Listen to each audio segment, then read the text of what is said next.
Howdy, howdy, folks. A-Train here with you for another episode of Medieval Dynasty, now available on Steam from RenderCube Games and Toplitz Productions. We're on the Oxbow map, which is currently only available for PC players on Steam. It will be available for the rest of you guys on different platforms, Q1, Q2 this year.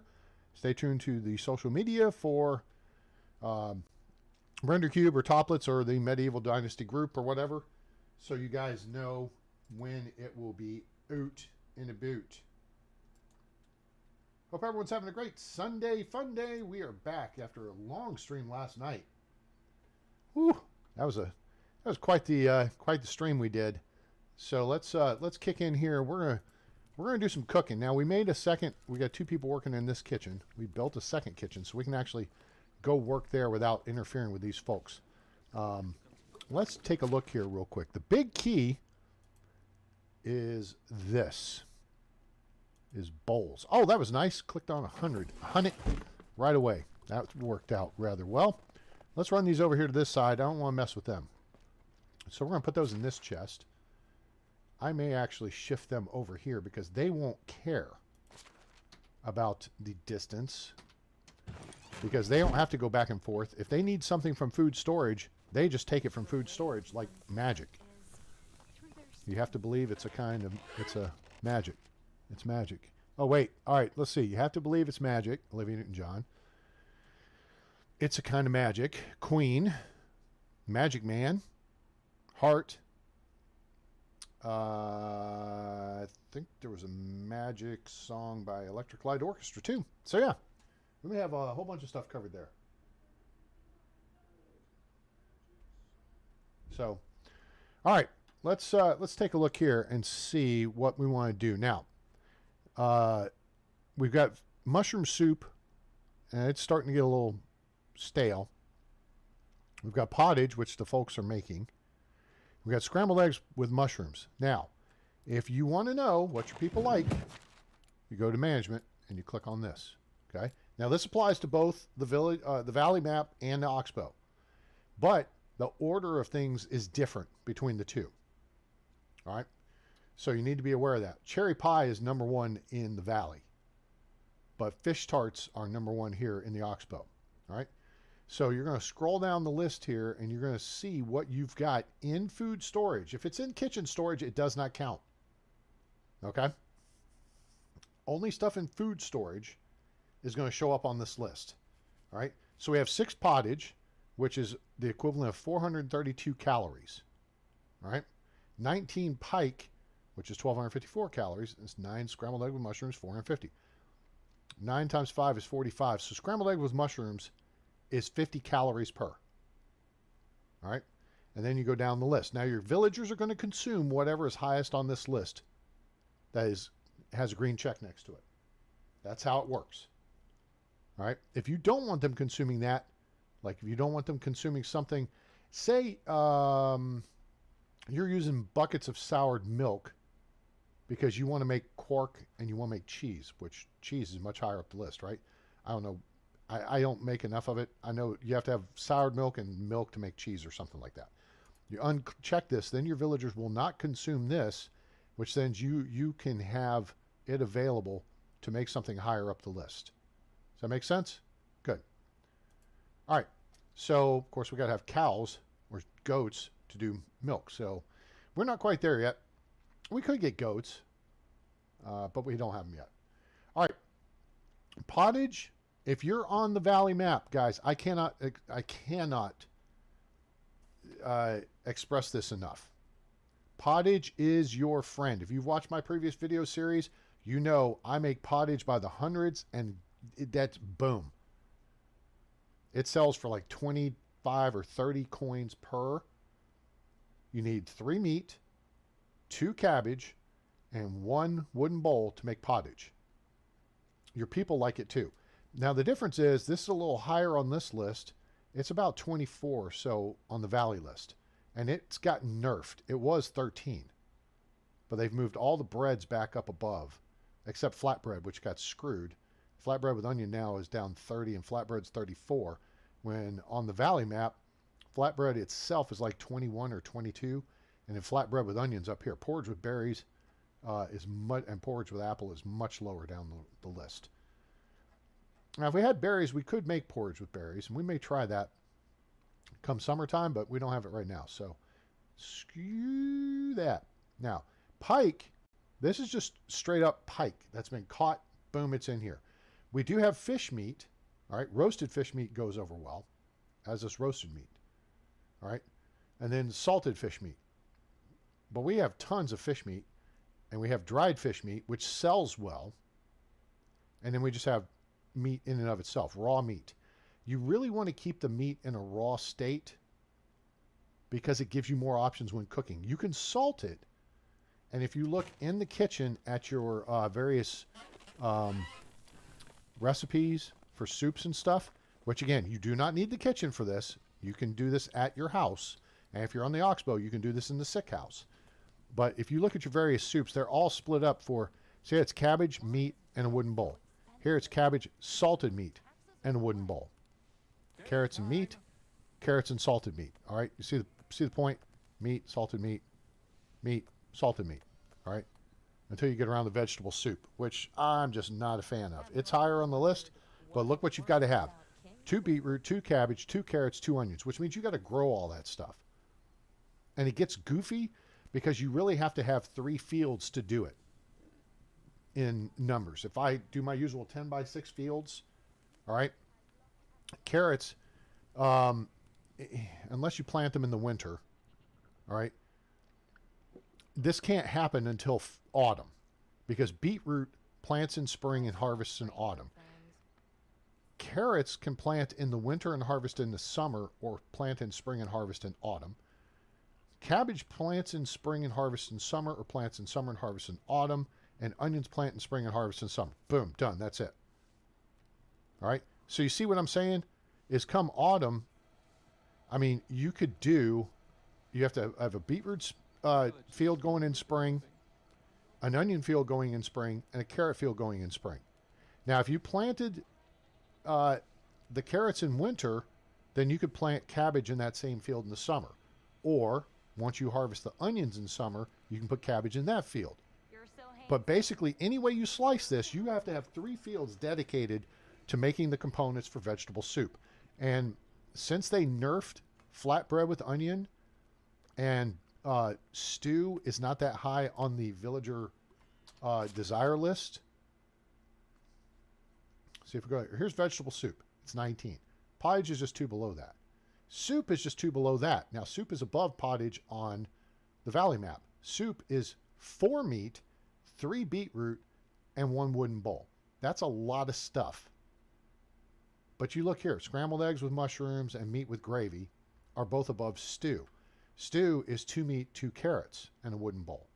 Meat with gravy is the one oddball on here. Everything else is a wooden bowl. Meat with gravy takes a wooden plate. And it's meat and onion. Let me check the make right there. Meat with gravy. 3 onions, 1 roasted meat. And that there you actually have the meat roasted. Okay? So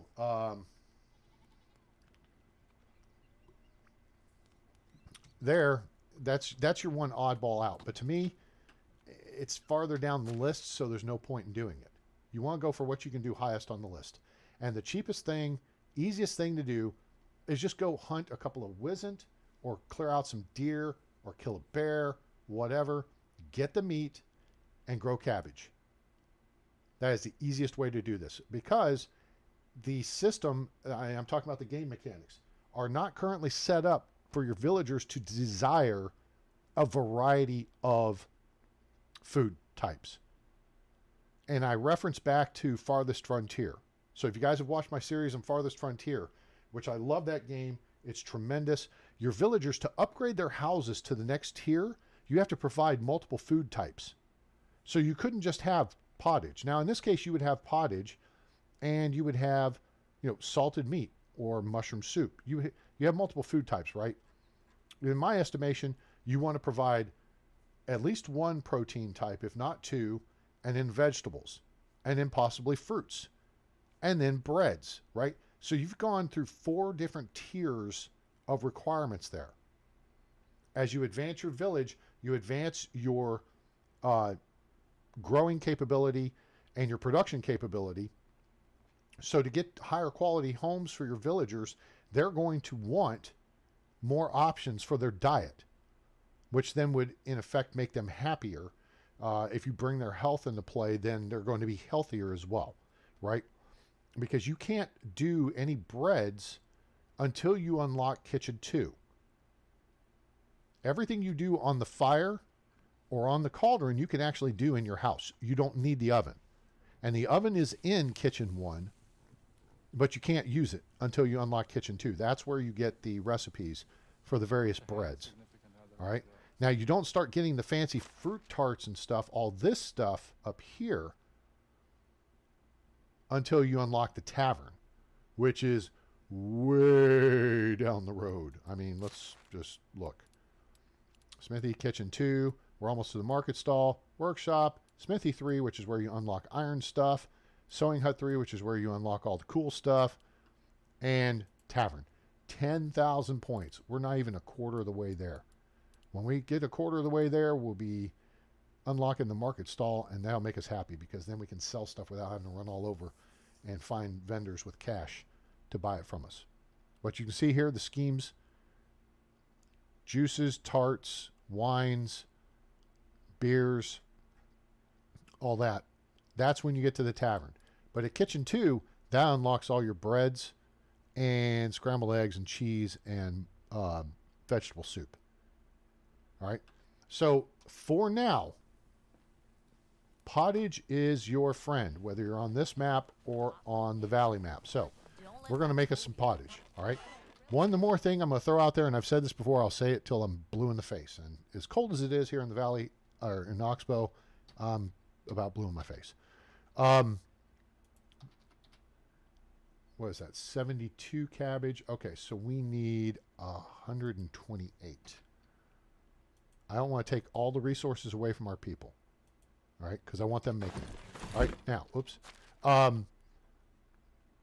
Do not do cooking at the end of the season. If you intend to, in fact, it's probably best not to do cooking at all the last day or two of the season, unless you can get that food to the market. And I mean, the market being not just your markets, but to market, to a vendor who's going to pay you for it. All right, because food sells, and the higher quality of the food, the more money and more coin you're going to make for it. However, if you wait till the end of the season, what's going to happen is you roll over to the next season and it's going to degrade. It's going to drop in condition. So you're only going to get 87.5% of the total value as opposed to 100% of the value. You want to get 100% out of it. Okay? So, and then if you cook for your villagers at the end of the season, again, everything's going to degrade. Now, your villagers aren't going to care. They're going to continue to eat it until it's gone. Or it rots, and they're not going to eat it when it rots. They're going to drop to the next thing on the list. Right? So, let's just see here. I thought I picked up some meat already. I guess I did not. So, we're going to take the oldest stuff available. So, we're going to take this 116 FEF. And we're going to need 300 meat. So, this meat, all right, so 116, so we need 184.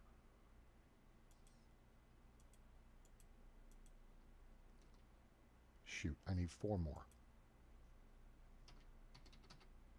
That should be, there we go. We got 300 meat, and we got 200 cabbage now. We can't walk very fast, and this is why you put your kitchen in extremely close proximity to food storage. I mean, this is the best way to do it, is side by side. I don't think I could fit the kitchen in this little spot right here because of this angled road going by it. So that's why I put the extraction hut there anyway, or excavation hut. But this way, directly across is good. And this is why I'm going to shift those people over to this side, because they don't have to do what I'm doing right now, which is carry crap. All right, does that make sense? They don't have to carry stuff. Now, you see how we're loaded down. I've got the mule skill, I've got the large pouch, and the simple large backpack. So I can carry 80 kilos of stuff. But if you see where I'm standing, I can see everything in the kitchen. The chest, the oven, the cauldron, and the stone grate. And if you get overloaded to the point you can't move, remember, You may not be able to move, but you can turn. Okay? I can't move. I'm trying to move. I can't move. I'm overloaded. But I can move. I can turn. So, let's make some pottage. All right? 3 meat, 2 cabbage, 1 bowl. We got 300 meat, 200 cabbage, 100 bowls. That will make us 100 pottage. Boom. Make sure your quick craft's on. Fast crafting is your friend. So,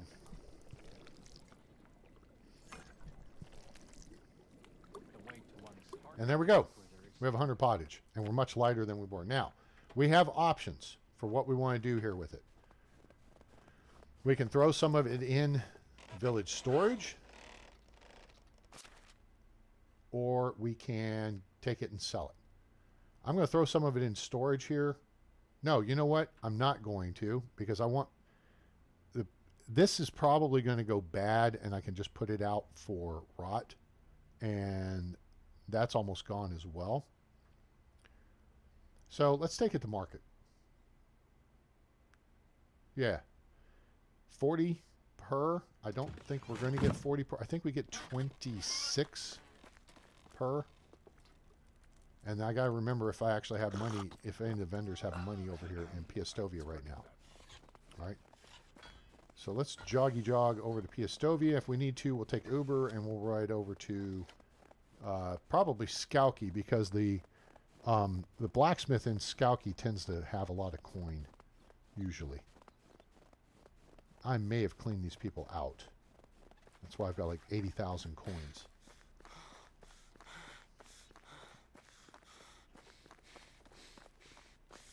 What's up, Uber? I may be back. And if you try to take Uber and you're overweight, he will charge you extra. Oh, a potion of weight, as long as you are still underweight, the potion of weight will take care of you. All right, here's Markus Slav coming along. Marky Mark. Oh, it's you again. He got no money. Yeah, Whatever I you don't need, think see you anybody's around. gonna. This guy may have some money in here. Berard. The travelers told me that in the south, people ride on horses How with do you do? Baron, two excuse me. large... He's got a little bit of money. So we'll sell him. All right, so we're making 32 per pottage. So he can buy 310. He can buy 10 of them. That'll help our weight situation, though. That helps. Okay. So typically you're going to get half this price, but then Price is so low. I get the benefit of having barter level 3 unlocked in my skill tree. That's this up here. That's under diplomacy, barter, skill 3, 30% better selling and buying prices. All right. So, How do you do? I do fine. How do you do? Let's go to Skauki. Now, see, with that let load, it will cost you an extra 11. No problem. Let's go. So again, you can take a potion of weight, and that will lower you down below. I mean, it will effectively, you'll be below the max weight. As long as you're not above your max weight, then you're fine. All right, this is the Hello. guy here, and yes, he has lots of money. Hey, bro, buy some pottage. Boom. He ain't got lots of money anymore, does he? We got Can I interest? Goodbye. 2,400 coins. All right, you see what I'm saying? There are a few who can appreciate the value of good craft. Oh, this lady. Hail, friend! Hey, you got money, and you got food, and I got fresh pottage to sell you. It's in my little thermos thingy right here. Boom, done. Whatever you need, have a nice day. That's it. That's all you got. You know what? Hang on. Come here. I'm going to buy something back from you. How are you? Give me some of those berries. We're going to try making some berry Can I stuffs. interest you? Have a nice day. You too. I almost broke into where the streets have no name because I said you too. Now, if you're not familiar with the map, this is Skauki. That's a mine, and you can go in and mine anything you want, all the way up to iron. Hello. Hi. Timmy Rick Piastovia. And you can actually mine iron out of it from day one. Okay? So, excuse me. now all you can do is turn the iron ore into iron bars, but now we're actually using it for decorations. All right, we need to see. I don't think it's Mark. I think it's Posmir. Yeah, let's talk to Posmir. Hello. He's probably got berries. Yeah, give me those berries. Can I take care? Mark, you have berries? Hail, friend. What's up? He does not. He has all your Price is so farm goodbye. stuff. The weather is about to change. I feel it in my He's got Hello. basically all your general merchandise stuff. And you give me those berries too. Price is so low. Have a good day. All right. So now remember, if you want to collect berries to make porridge with berries, you can set up. You can do it yourself, which will collect it en masse, and you can set up the person assigned to your herbalist hut to do it during summer. Berries are only available during summer. If you collect unripe berries during the spring, you can set those out to rot and then use them for fertilizer, which I highly recommend to early game. All right, so now we have lots of berries. One day, carpenters will be the most recognized. Here's what I'm going to do. I'm going to Like an shift idiot, these folks. But don't let that fool you. I don't He really is. think...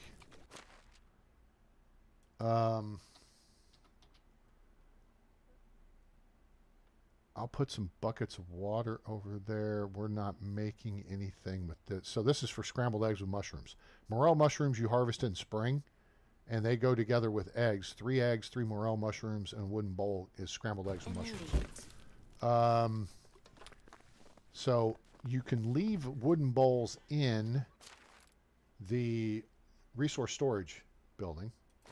I like to put them in the kitchen, and like I said before, I put them in the various production buildings because, all right. Who are And these? remember, don't eat the yellow snow. That's important. Thank you.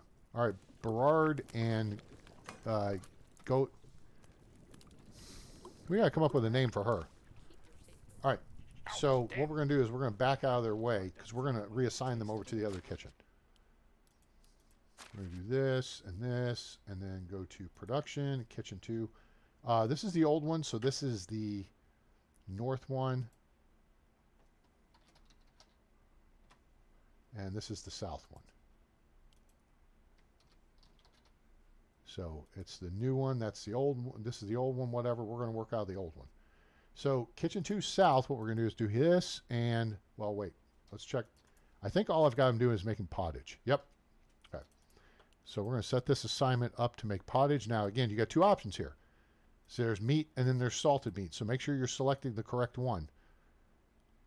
In this case, we're going to do with fresh meat.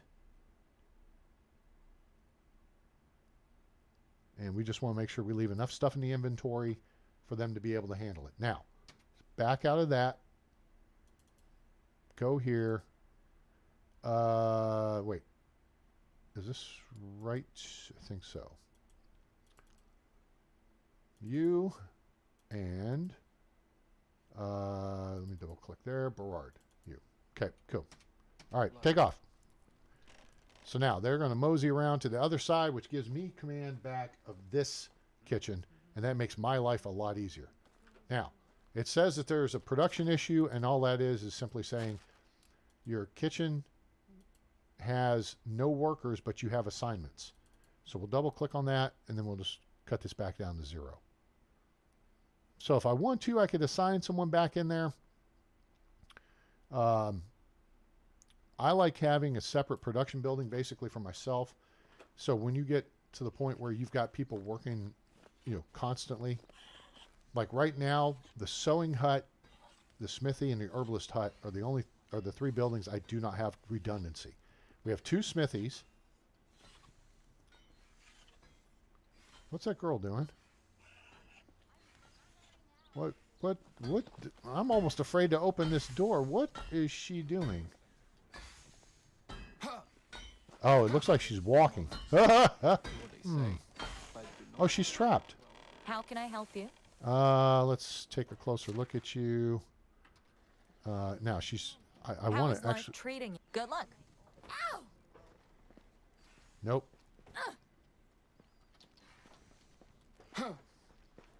All right, I'm trying to bump her. She's stuck. Can you get unstuck?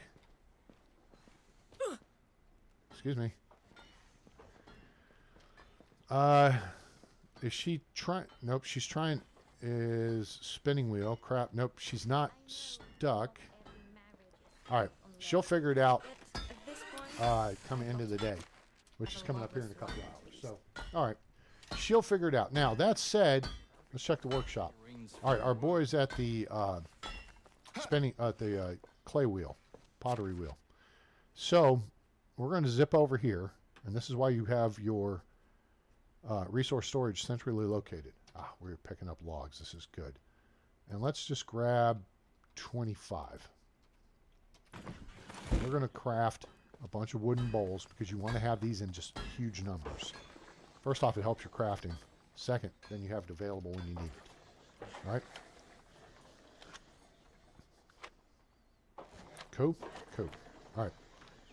So now we have options. If you put them in resource storage, then our manned kitchen will have access, right?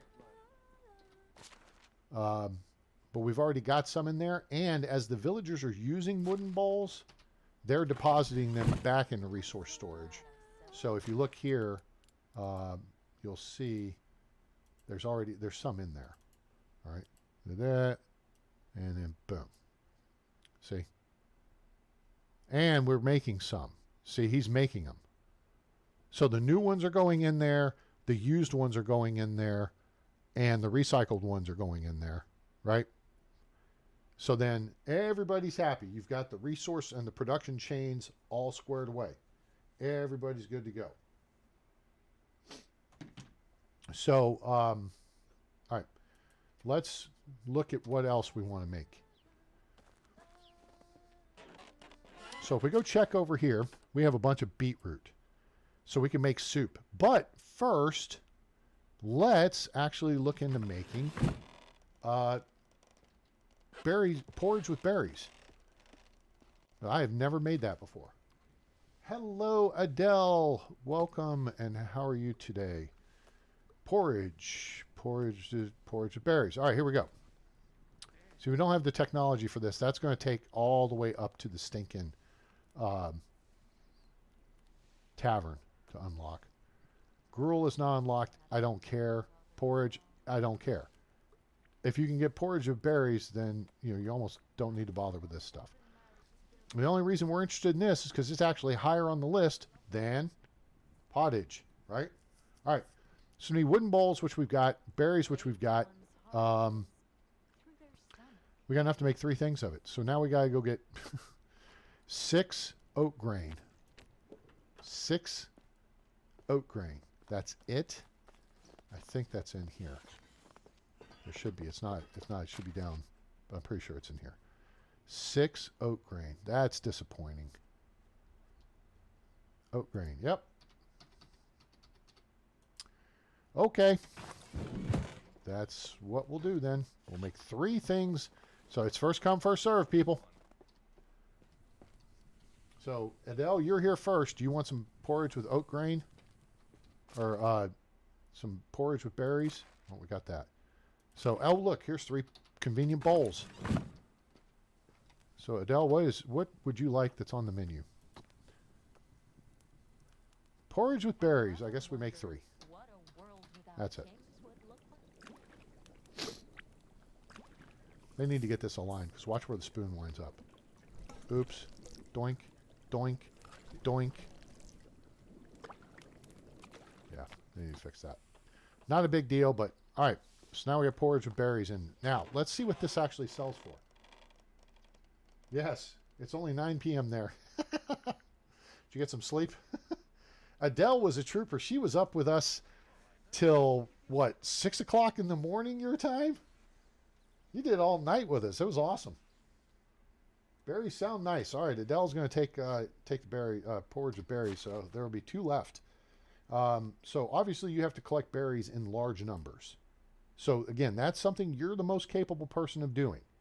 Summertime is the time you want your herbalist to collect henbane, because that's what your strength of potions of strength and potions of weight are made with.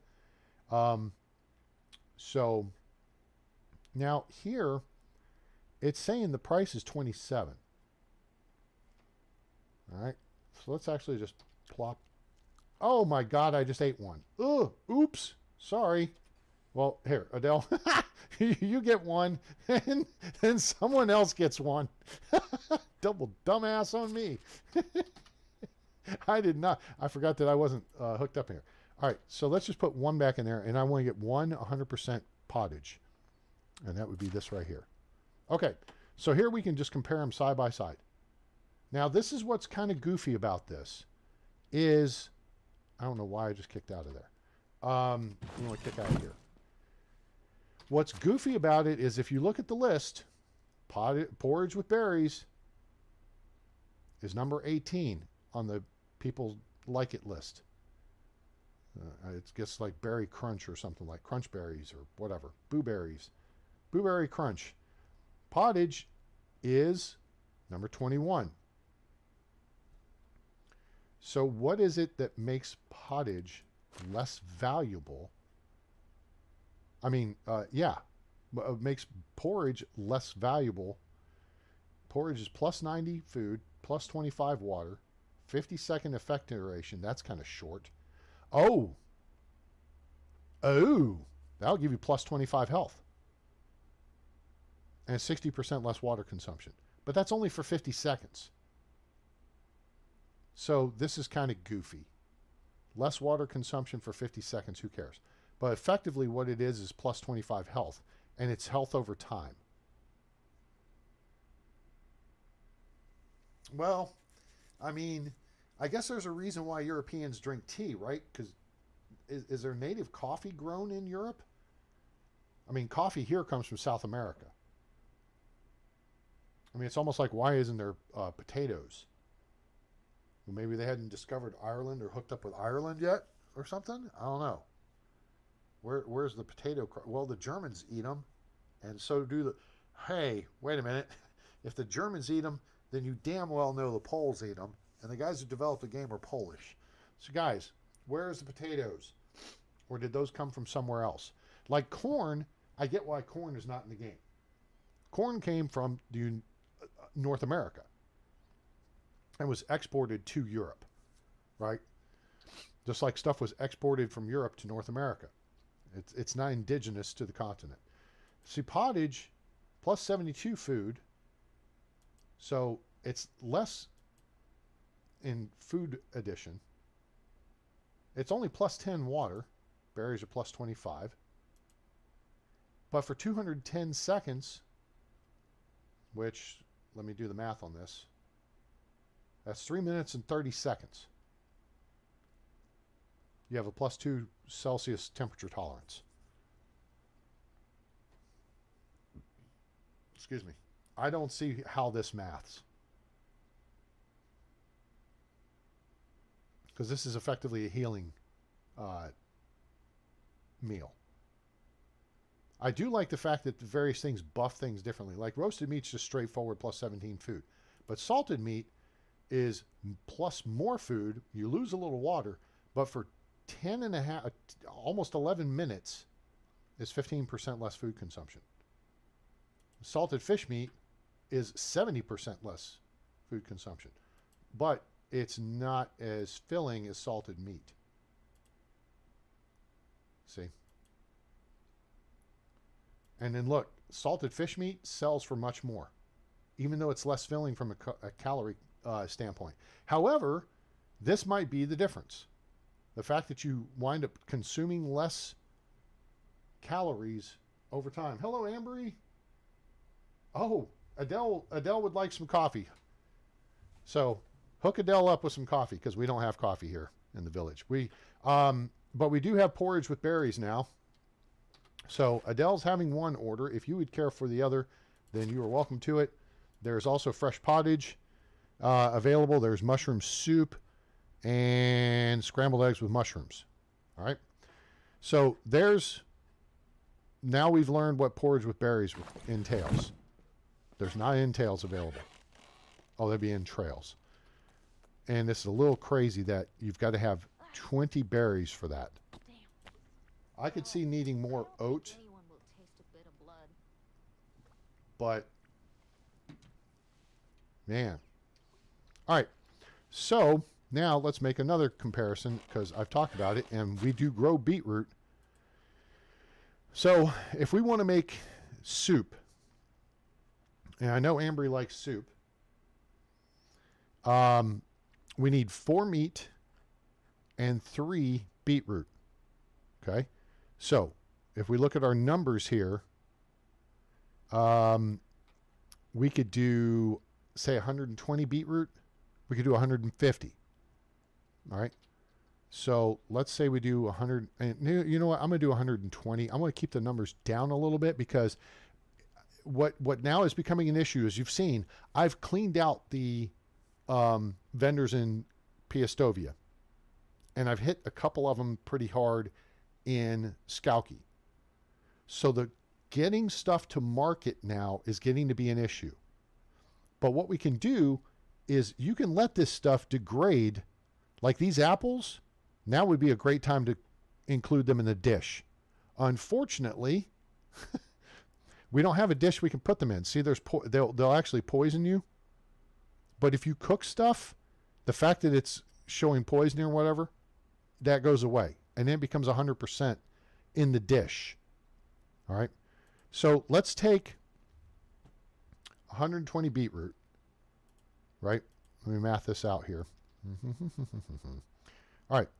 So that means if you need 4 meat, 3 beetroot, 3, 120, so 40. We're going to make 40 soup. So we need 160 meat. So we're going to go to our oldest meat. And we're going to clear out 160. 160, I said. Okay? And then we know we've got bowls over there. So we only need 40 bowls. All right? So we're not really dealing with an issue on being overweight at this time. So we'll just grab these bowls here. We'll get about 40 of them. That's close. That's closer. That's almost there. And boom. Okay. All right. So we're going to make some soup. Soup for you. All right. Now, again, if you have salted meat, you do this one. I just don't see the point. To me, it's easy enough to just sell the salt. REF. 40 soup.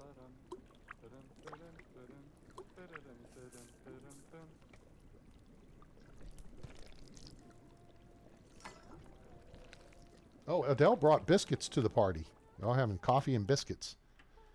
We call them cookie. They call them biscuits. All right. Let's come back over here and let's drop off our soup and then we'll pull the stuff out so we can do side-by-side comparison, right?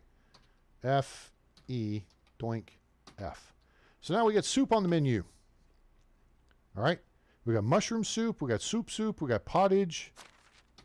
And we got, what do we, wait, where, oh, it's gone already? Oh, did y'all eat it already? I guess you did. All right. There you go. Our what the hell is it called? Whatever with berries. I should have kept it on me. I didn't think to do that. Oops.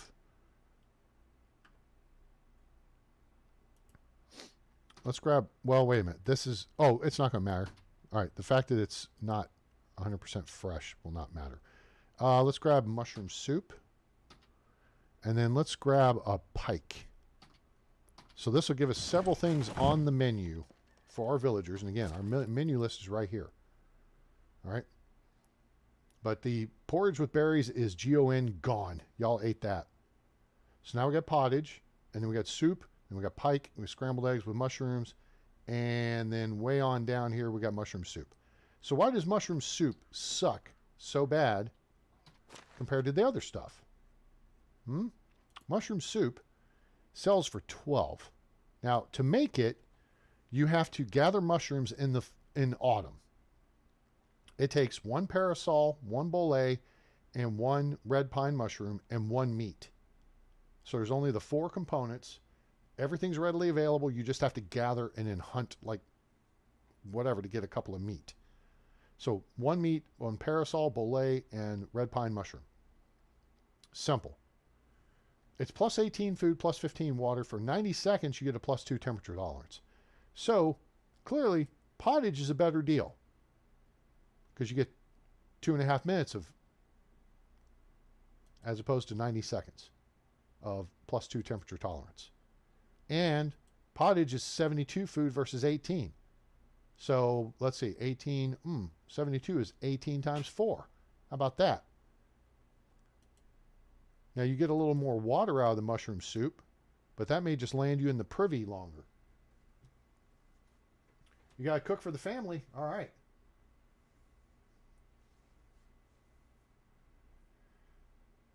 You got a storm going over there. All right.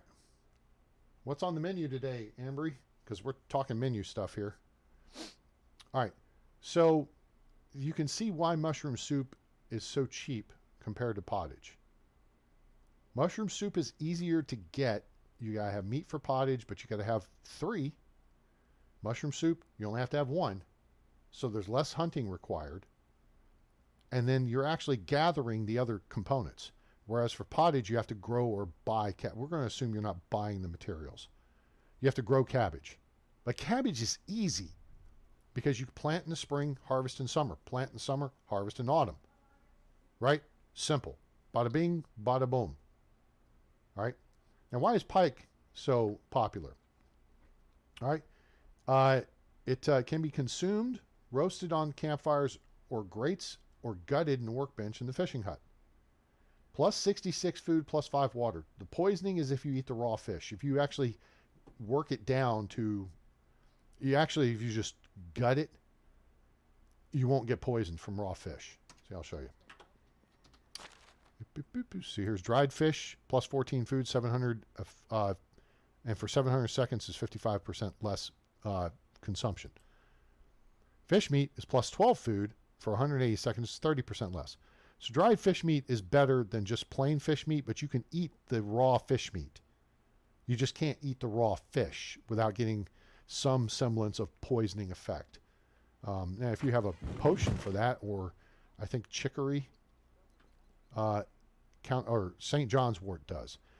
And keep this in mind, if you're on the Valley map, St. John's wort is minus 20 poisoning per. I think it's minus 20 poisoning.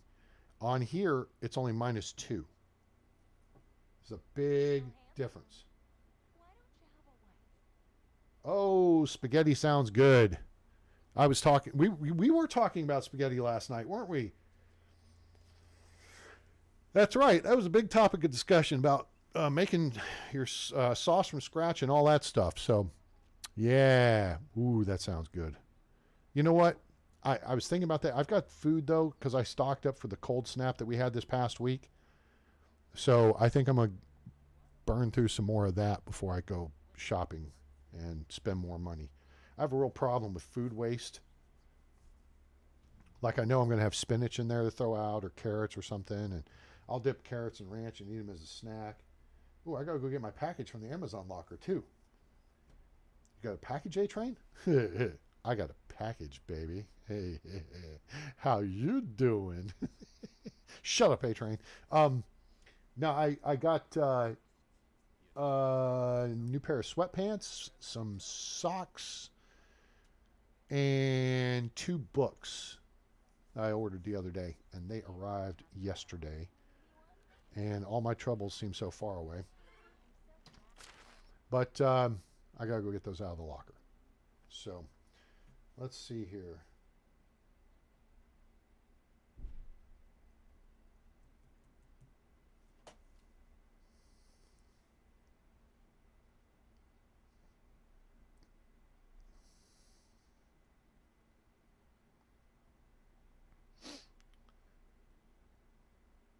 Shoot, hang on.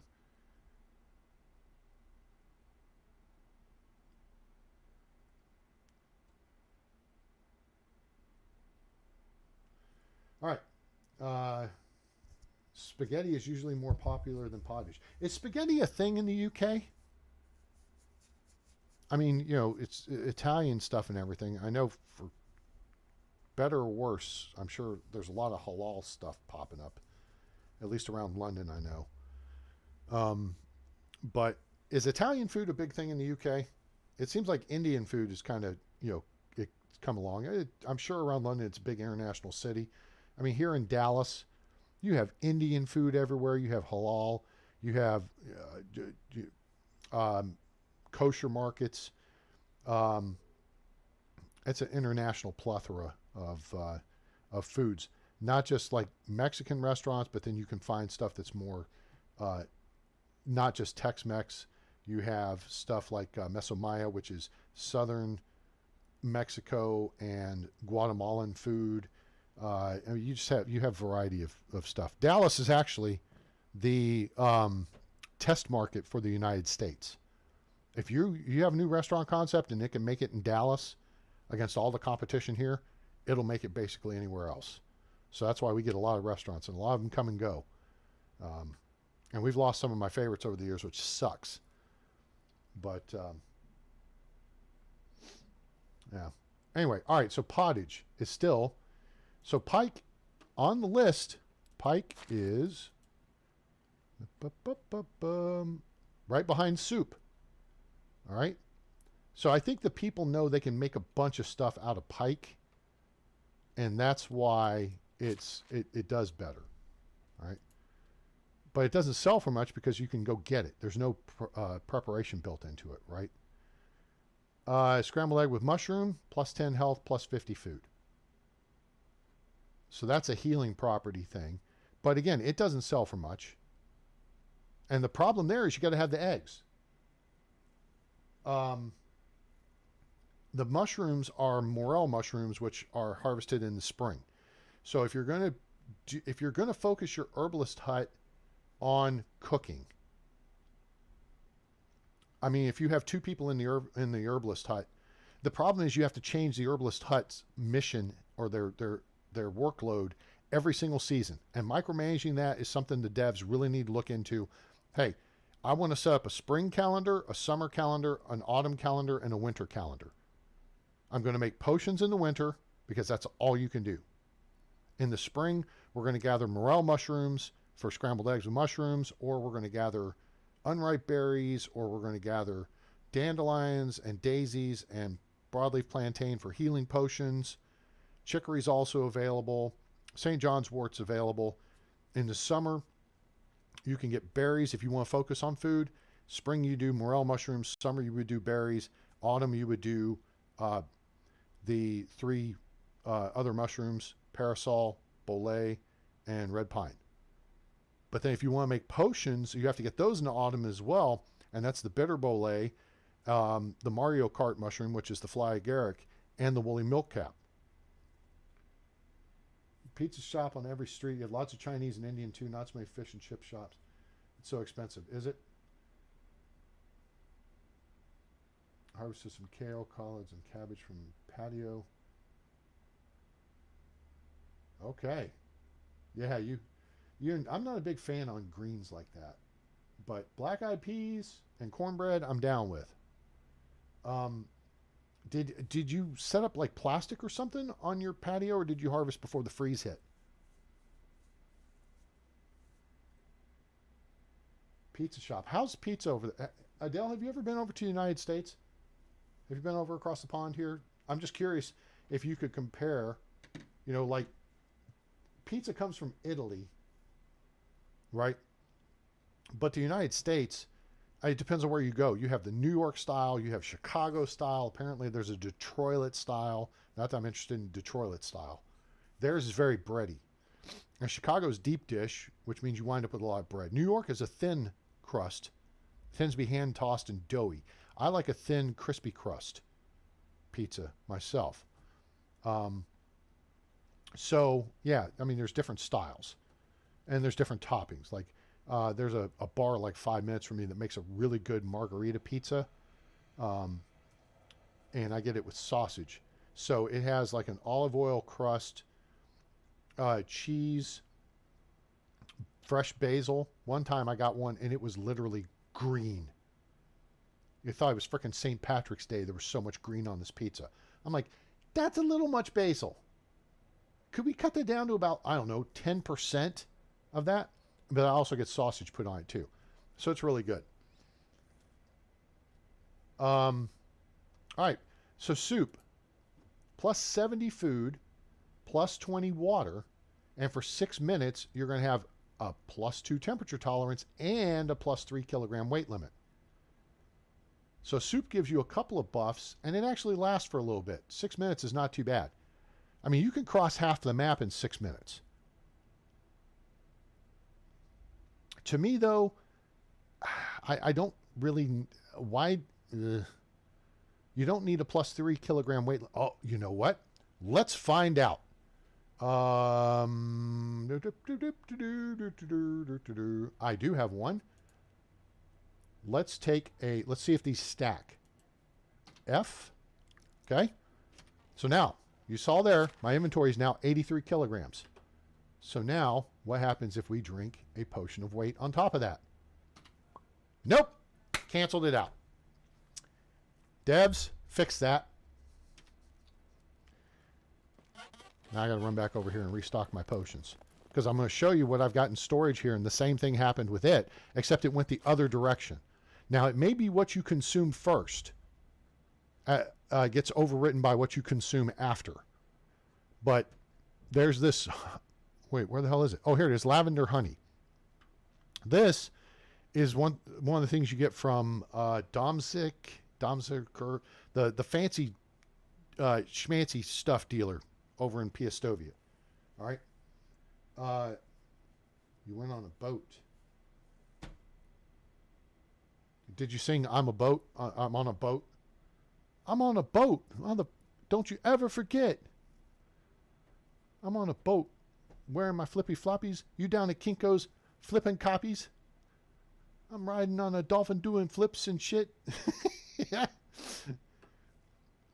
And if you're not familiar with that, because it's so funny, let me whip this out for you, because I'm a nice guy like that. On a boat.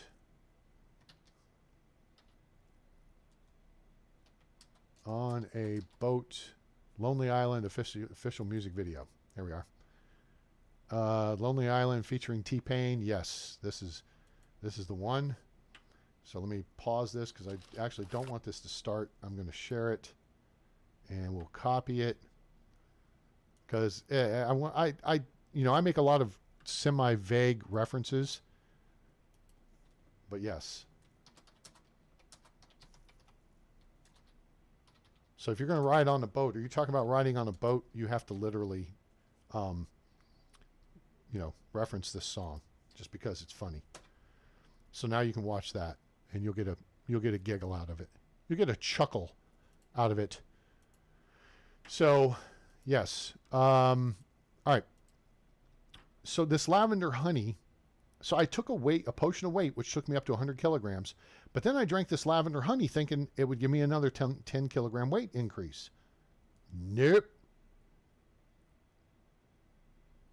Drop back down to 90. So yeah, the weight increase stuff does not stack from a consumable standpoint. Of course, the large pouch and simple large backpack stack, but whatever you take to increase on that, yeah, no stacky for you. Put that there. Let's put that there. Let's put that there. I got potions of strength. All right, so we need potions of... okay, so let's just get an extra one of those. Get a couple of those. Let's get a couple of these. Little blue pill. We don't need the potion of possibilities. That's how you rearrange your stuff.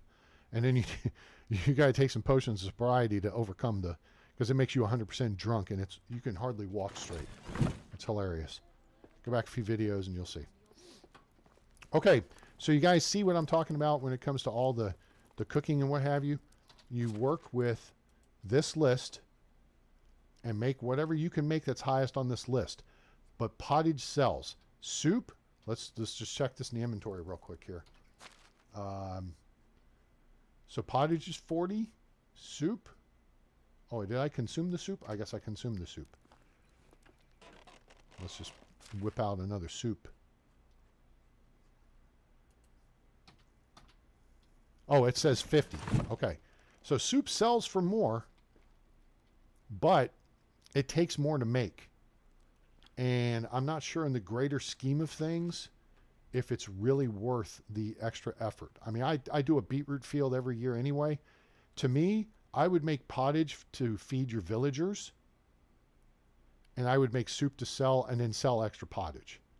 Scrambled eggs with mushrooms is kind of pointless. If you're going to do fish, have your fisher person. I don't want, fisherman, maybe a fisherwoman, whatever, Fisher Price. I don't know. So, have them cut them up and make them into dried fish and then just sell that. So that's a good money maker, right? So if we look down, no, I need here. It's going to be in my inventory. I think, oh, right there, dried fish meat. See, 20. You get 7 fish from a pike. So that's 140. See what I'm saying? See what I'm saying? See what I'm saying? That's what I'm saying. You want to make money, and that's what the whole theme of this introduction aspect, first hour of this live stream is. Making money with your cooking. Not only are you increasing your crafting, but your production technology. We're almost to the market. And that's what we're actually trying to do here, is just trying to punch up our numbers a little bit. So beetroot, if we want to go ahead and finish this off, we would do, actually I would probably just go buy 5 more of them. That would give us 60, which would be 20 more soup. And then we got plenty of meat to handle this. We can also bring in more meat. And if we want more meat, we got all this fish meat that's dried, and then we got all this fish meat that we can sell. Or, here's a good question. Let's find out this one. FF, close. We are going to find out. If you put meat out to rot, okay, you get 1 rot. I mean, you get your vegetables and stuff typically give you 1 rot. Meat, as in like from, the animals, the land roamers, gives you 3 rot. The question is, how much does fish meat give you? So I guess we will find out together. All right, so here's what we're going to do real quick, gang. Let me put this in a pause situation here because causality. All right, so while you watch the Lonely Island video there, enjoy that because it's funny as hell. Because you'll be on a boat, I shall return.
Okay, I have come up with what we're going to do next.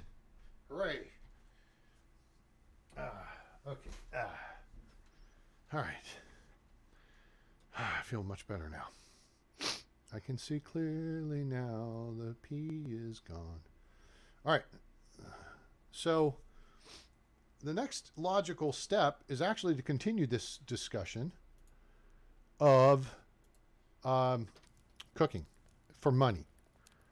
Now, the trick is we are going to look at baking now. What we can make is breads. Okay, we can't make pies because that's locked out. Tarts we can't make. Okay, all this you got to have the tavern unlocked for, right? But we can make all the breads. Okay? Key thing is we got to have eggs. If you're going to make more than flatbread does not require eggs. Just flour, buckets of water, and either no onions or onions. But we've already established that that's kind of useless. Right? But for sake of discussion, let's go ahead and... Uh-oh, I don't know if I have any onions. I think I do. Have any onions? Onions. Ah, we do. Oh, we have a ton of onions. Okay. So, the nice thing is you don't have to have a utensil for this, which is kind of weird, but whatever. Okay. So, to make flatbread with onion, well, there's flatbread, which we need a flour and a bucket of water. And there's flatbread with onion, which means we just have to add an onion to it. So, there's flour, there's eggs, there's buckets of water. And we have 40 buckets of water effectively here. So there's 4 buckets. Each bucket of water has 10 servings to start with. So we're going to move from onion over. And these buckets of water are what your people use. So here we've effectively got 120 buckets of water. And it's actually 121. So see how it's a 91% condition? You lose you get 100 servings of water from a bucket. And then the bucket is no good anymore. All right, so all we need is 1 onion, all right, and we don't have other stuff in here. So let's focus on breads. So what we need is we're going to grab the buckets of water, get buckets, we're going to grab the flour, and now we're going to cook us up 1 flatbread. This is going to be inefficient as hell, but, you know, there's a purpose.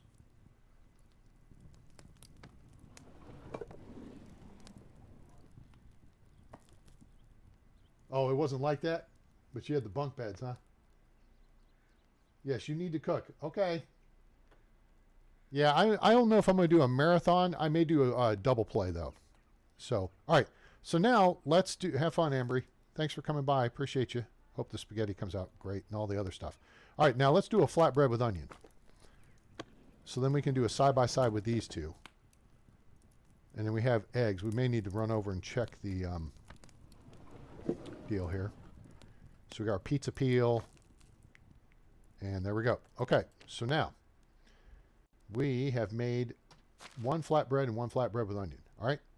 So just the plain flatbread only sells for 9. Flatbread with onion sells for 13. Flatbread itself is plus 25 food. Flatbread with onion is plus 37 food. Wow, that's actually a pretty good jump. All right. So if you want to feed your people, that's not bad. Here's the problem. They nerfed it, which is stupid. And because it goes by the people's demand control, all right, they're going to consume everything that's higher on the list before they consume stuff that's lower on the list, right? So, you know, if you've got pottage, if you've got soup, if you've got pike, you've got scrambled eggs with mushroom, you know, waka waka doo doo, yeah, salted meat, all right, they'll get the flatbread with onion here. But the flatbread comes after salted meat even. But that's more popular than mushroom soup or dried fish meat or scrambled eggs. Scrambled eggs with mushroom is up the list. You see what I'm saying? So there's almost no point in producing stuff down the list if you've got it available up the list. And if you want to sell stuff, now we're going to find out what stuff sells for, because we're going to make us some bread. This is going to be a first for me. I don't think I've made any of these breads before. And I got 700 plus hours in the game. All right, so let's find out what we need. We need a couple of eggs. So 2 eggs per. I think we got enough for that. We need some flour. Okay, we'll go crank out some flour. And then we need rye grain, wheat grain, and oat grain. Multigrain bread, poof. I think they're going to have to rebalance this stuff. I think it's a little insane. The fact that it's like 90 food. Oh, nope, we don't need piggy stuff. We need eggy stuff. Hello, chickies. We got oh, we do have eggs. Let's clear out. Cluck Norris, what do you got? I don't know how he's got an egg. All right, ladies, excuse me. Give him up, give him up, give him up. I may well look at getting us another villager and put them in here.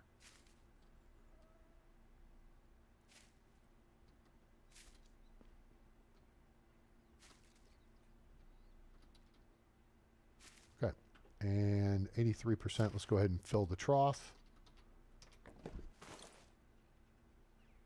Okay, taken care of. Cool. All right. So now we have eggs. We have more eggs than we had, as we have eggs. We're going to dump these feathers off real quick here. We don't need those. Oh, we do have these buckets, though. Let's fill those up. We'll take those with us back. Oh, wait. Buckets. Duh, we're using them. All right. So what we are going to need is flour. Now, if you grind up any of the grains, oat grain, rye grain, or wheat grain, you're going to end up with flour. All right? That's just how the cookie crumbles. The trick becomes, I feel, you use wheat grain to cook with. Rye grain and oat grain, remember, they go together with straw to make animal feed. So I'm going to run back up here and see how much we got here numbers-wise. And I may transport it back down there. I don't want to take all the straw, though. Cabbage seed, daub, fertilizer, flax seed, blah, blah, blah, blah, blah, blah, blah, blah, blah, blah, blah. Aha! Here we are. Oat. We have a crap ton of oat. So, let's take like 104 of it with us. Rye grain, we have 1,000 plus. All right, let's take 104 of that, so then we just have equal numbers. No, wait. We're gonna take the oat grain, and we're gonna make 100 flour out of it. All right, so then we come down here, and then we got wheat, and we got wheat grain. So let's get, say, 104 wheat grain. And we'll actually take some more rye grain. Take like another, let's do like 300.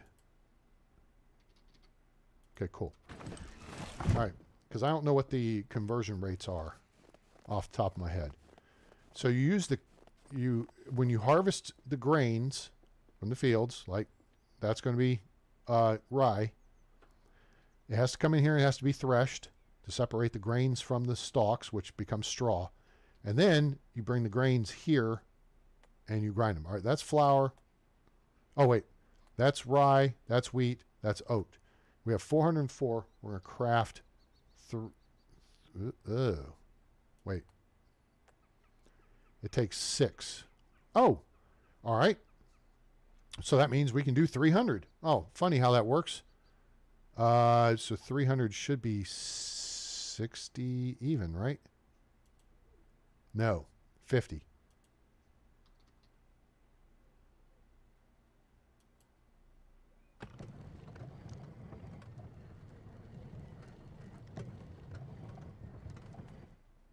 Oh, 500 flour. Sweet. Okay, cool. Now, I think, let's see how this worked. We should have, we have tons of flour, which is great. We have 104, and 104. Just like I planned it. Ha! I love it when a plan comes together. All right, we got buckets.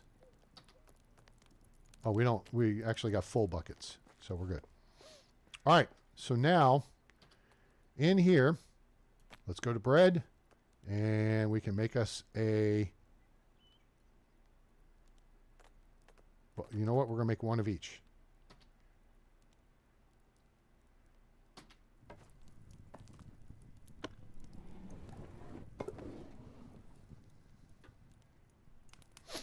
Oh, this takes a little bit of time. Okay. And I believe multigrain bread is the top of the list. Ooh, look at that. That looks tasty. And it's warm, too. We need some butter.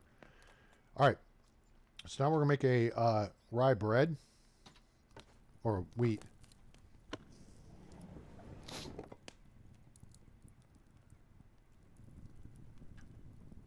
And then we're going to examine what the benefits are of each and then what the resale value is. And then you'll see. The point of the exercise. Ooh, look at that. Yum. All right, rye bread. Boom, boom.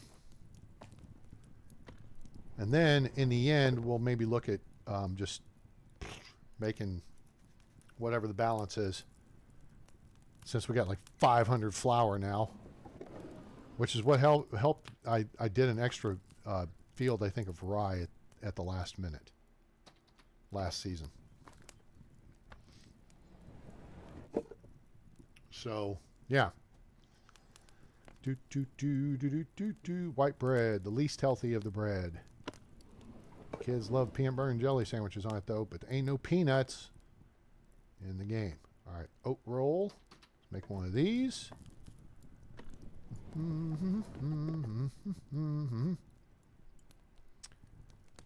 then we got the last thing, and then we'll be good to go. All right, that looks pretty tasty. And finally, wheat roll. Boom.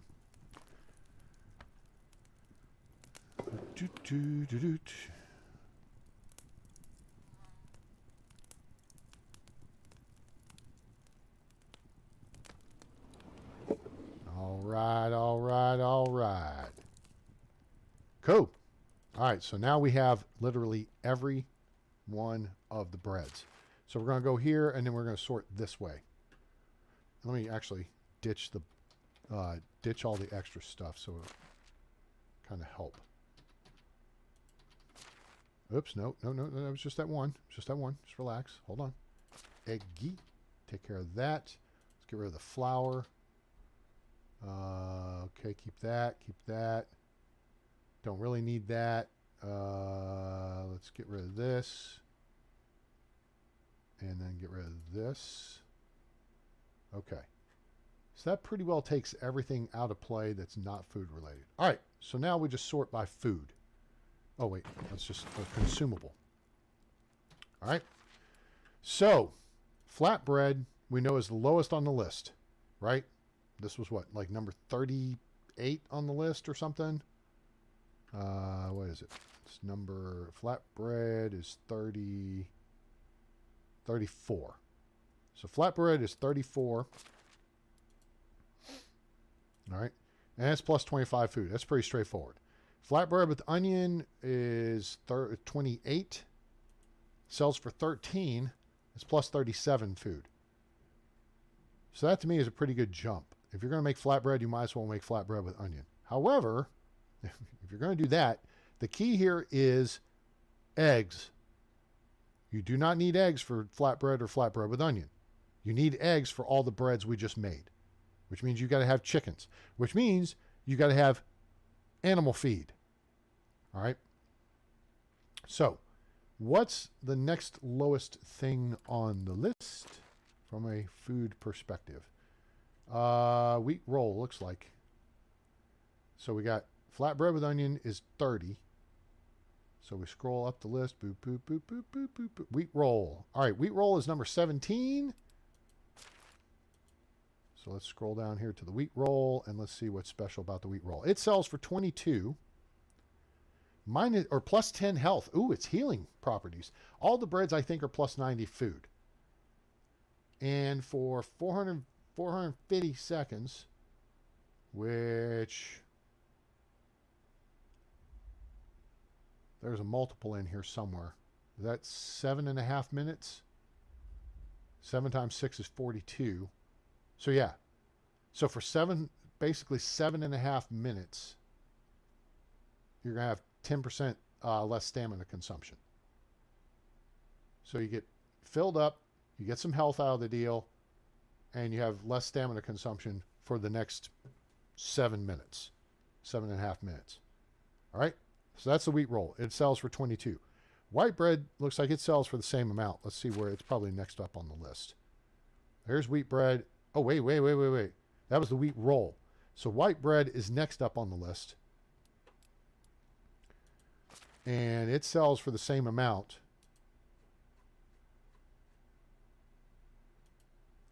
And that's plus 90 food. All the bread's going to be plus 90 food except for the flat bread, right? And for 360 seconds, which that's 6 minutes, right? 25% less food consumption. Yay. Not terribly exciting. Now, wheat bread is next up, and it sells for 40. I like it. Wait, is it next up? Let's see, because it may not be. I thought I saw it was. Oh, no. White bread, then you go to multigrain. So this is number 15 on the list. Let's check the multigrain. Multigrain bread sells for 50, but this takes the most to make it, right? This took some oat grain and rye grain and wheat grain plus flour plus eggs plus water. But it sells for 50. Plus 90 food, that's a given. Now, this is for 15 minutes. You have 55% less stamina consumption. So that's a pretty substantial duration that you don't have to worry about, your stamina burning down by half.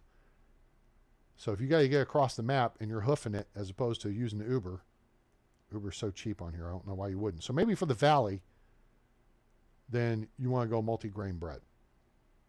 Or you make this and it sells for a lot. But to me, it's a lot of effort. Keep it simple, stupid. Pottage keeps it simple. Because soup takes more stuff, right? All right. So now, let's go back to management here. Let's go back to the list. All right, so that was multigrain bread. Now we're up to wheat bread. So we go wheat, rye, oat. All right, so wheat bread is next. Wheat bread is next. Wheat bread sells for 40, plus 90 food, 860 effect duration. Okay. So how's that math out? Yes, multigrain bread is the mushroom soup of bread making. That is well said, Adele. Thank you. That's it right there. Because you have to gather so much crap for mushroom soup. I mean, if you assign a worker to do it, that's fine. But to me, they could be doing something more productive. So you are not getting the return on the investment unless you're just going to sell it. But it's taking so much stuff. In the end, it doesn't really matter. I walked so far and tried so hard. In the end, it doesn't really matter. One thing, I don't know why. It doesn't even matter how hard I try. Keep this in mind. I designed this rhyme to provide in due time, whatever it is. Anyway, it's amazing how that guy did that song and then he wound up killing himself. Sad. Anyway, all right, so where are we now? We're to rye's next. Rye bread, plus 90 food. All the bread gives you the same amount of food. But here, it's only 450 seconds of effect duration, and it's 50% less stamina consumption. I see where I'm going with this, and this is where I thought I was going to go the whole damn time, and that is wheat bread is the way to go. I'll come back to that. Rye bread sells for 30. Okay, great. The problem is oat and rye give you less return on flour consumption compared to wheat. Yeah, it grinds to a halt, literally. You run out of grain, it grinds to a halt. Yep. So rye bread, plus 90 food, and then for 450 seconds, you're 50% less stamina consumption. So that brings us to oat rolls. Oat rolls only sell for 20.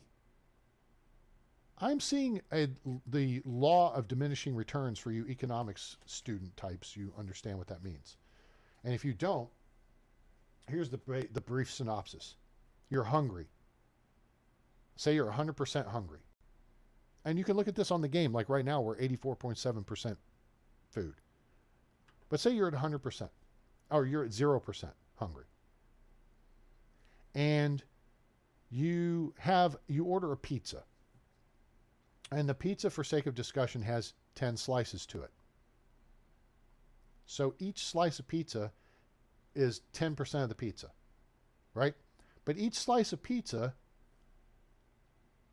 is plus is 40, gives you 40% food towards your consumption. All right? So at some point, you eat the first slice, you're at 40% satiated. You eat the second slice, you're 80% satiated. Now, if you eat a third slice, you're actually going to be over full. So at that point, the return on eating that third slice is diminished. You still got 7 slices of pizza to eat. You see what I'm saying? And so for each subsequent piece that you were trying to stick down your gullet, you would be getting less and less in return from that piece of pizza. So at that point, really, you eat 2 pieces. I mean, you could go ahead and overstuff yourself with 3, but you're better off putting the pizza in the fridge and saving it for breakfast in the morning. That is the law of diminishing returns. The more you get of something, the less actual value you get back from it. All right? That makes sense? That's an economics rule. So here with the oat roll, you get the same amount of food, but you only get 10% less stamina consumption, and it's for 400 seconds. And your resale on that is only 20. So I'm going to tell you right here, right now, listen to the A train. Okay? Hear me now, believe me later. Okay?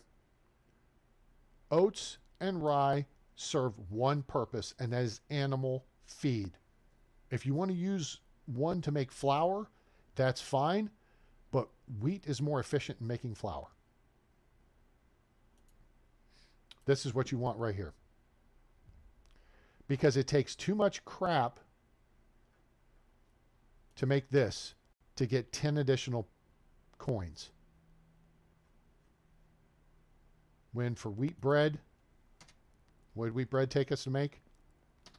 Let's go back and check this. All right, so multigrain takes 2 flour. Wheat bread takes 2 flour. Multigrain takes 1 wheat grain. Wheat bread takes 1 wheat grain. Multigrain takes 1 bucket of water. So does wheat bread. 2 eggs, 2 eggs. We're done. For multigrain, then you got to throw in an oat grain and a rye grain on top of all that to get 10 additional coins back. To me, you're better off either using the oat or the rye. If you have it in excess and you want the devil inside, use it to make flour. Now, the flour output is different, right? Did I put the extra flour in here? I did. Okay. Let's just run back over to the barn and check the kern real quick. Kern. All right. So again, this is where the math starts to get fuzzy. For 10 flour, it takes 6 rye grain. For 10 flour, it takes 6 oat grain. For 12 flour, it takes 6 wheat grain. Do you understand the words coming out of my mouth? You want to use wheat to make flour. But if you have excess of either oat or rye, and we have an excess of rye, use that to make flour, and then use the wheat grain to make wheat bread. That will get you the best return on investment. Does that math to everybody? I'm going to check my math on that, Adele. All right. So if we grab this, and this, and this, and these, and these, and this, and we go here, we're going to make bread, we make wheat bread. Screw that. This is a waste. Get that. Make this.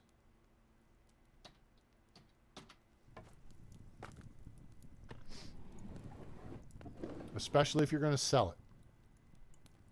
You want the easiest return on investment. Pottage. Pottage. I cannot emphasize this enough, I think. All right.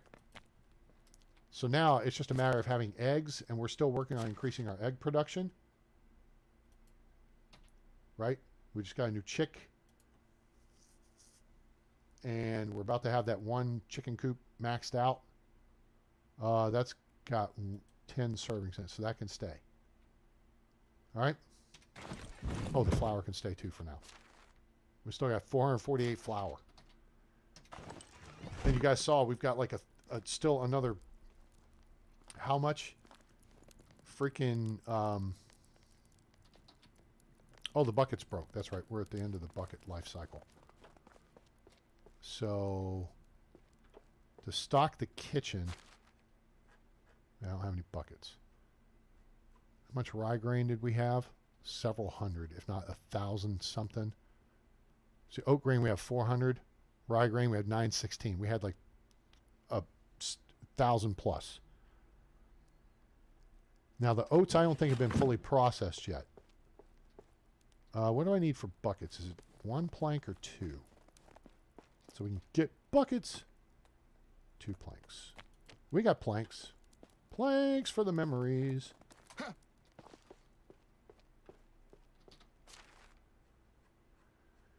So let's make us a bunch of planks, or get us a bunch of planks and make some buckets, and we're going to use those buckets specifically in the kitchen. Sure. Well, hang on. I don't want to necessarily overload. Oh, I think we got room for it. Oh, jeez. I don't want to overload the kitchen deal, the chest.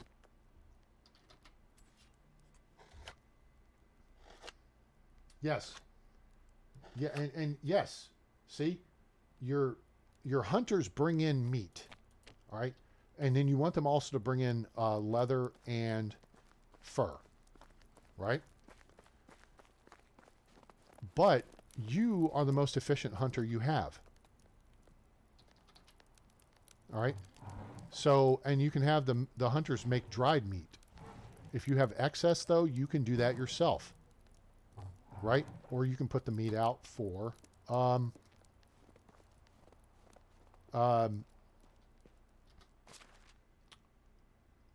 fertilizer. There we go. Yeah, no, we're good. So now we got 210 things of water. We could make flatbread with onion out the wazoo right now and go sell the crap out of that. But now, here's what I'm thinking. From a village standpoint and a strategy standpoint, market, we need 125 points, for frack's sake. Crafting and cooking. We just did a bunch of crafting. We just did a bunch of cooking. All right. Now, with the wheat grain we have, wait a minute. I can do that right here. Let's do that right here. So let's, how many fields? I only did 1 wheat field. Scroll down. It's going to be at the bottom. Blockhead. Well, okay. I say that, but there's wooden bowls stacked up. Wheat grain, 304. But there's still 90 wheat to process. So, wheat grain, 304. But we have excess of rye. Okay. So the key for the wheat grain is we want to make sure we have, again, I don't have to go there. I can look right here. Farming, farm shed west. Because this is where we're going to have the wheat. Wheat grain 2. So what I'm thinking is we're going to actually do 2 fields of wheat grain. We don't need 2 fields of wheat grain though. Because if we're using the rye grain, well, we could. We have a lot of wheat grain as is. The point is, you want to allocate the grain for the next crop first. Okay, does that make sense? You want to have a continual income. This is how you build a seed bank. This is why I have these numbers up here. Okay? We have 3 fields worth of flaxseed right here. And I'll tell you what, Farm Shed East, boink.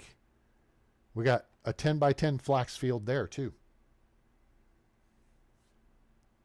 So that means total we have 280 tiles of flax that we're going to be planting and harvesting. 280. That's a lot. We've had 180 to date. Oh, you know what? We did 240 last time. Because we did a 4th field of 60. So now we're going to up that even further. And we have the space allocated. It's not developed yet. It's got to be cleared out of trees and crap. To do an additional flax seed up on the hill on the east side. East side? Because we want to shift our farming up onto the east side. And then we're going to take the 3 hillside fields out of play. Which are... So these are the barn fields. That's barn north, and then this is barn south, 1, 2, and 3. The 3 hillside fields are down there, 10 by 6 each. Okay, we're going to take those out of play, and I think we're going to plant orchards along the way. But you know what? Actually, we're not, because there's no point in planting orchards right now because we can't do anything with the damn fruit. And this is the problem with the game mechanic in your villagers not consuming fruit. All right, now are you picking up what I'm putting down here? Why I feel like I've got a legit gripe? You have no incentive to grow fruit. And this is kind of where I think the developers are going with the game, and I get it. It makes sense. They're creating incentive for you to do things. So it expands your horizon, right? And it expands your village and your village's capability. You have no rhyme or reason whatsoever to grow fruit until you unlock the tavern. Because the only thing you can do with fruit is with berries, and you just go pick those. Or you have your herbalist hut pick those. Right? Are you picking up what I'm laying down here, folks? So I planted all these trees, and they look cool and stuff. But I've got all this fruit in my food storage that's just effectively rotting. I mean, I can eat it. But there's no point in you getting fruit trees, and they're super cheap here on the Oxbow map. They're 1/10 of the cost of fruit trees are on the valley. But if your villagers are not demanding fresh fruit, and they don't, then there's no reason for you to grow them. So on the valley, I wouldn't even worry about fruit. I mean, if you find tree saplings, and that's where you typically get them on the valley, that's the smart place to get them, is when you find some bags laying along, sacks laying along the side of the road, or barrels. Well, usually along the river west of Gostovia, and then you may find them, you know, in other places on the map. All right, you may loot them from, you know, spawn points or whatever. But just hold on to the saplings.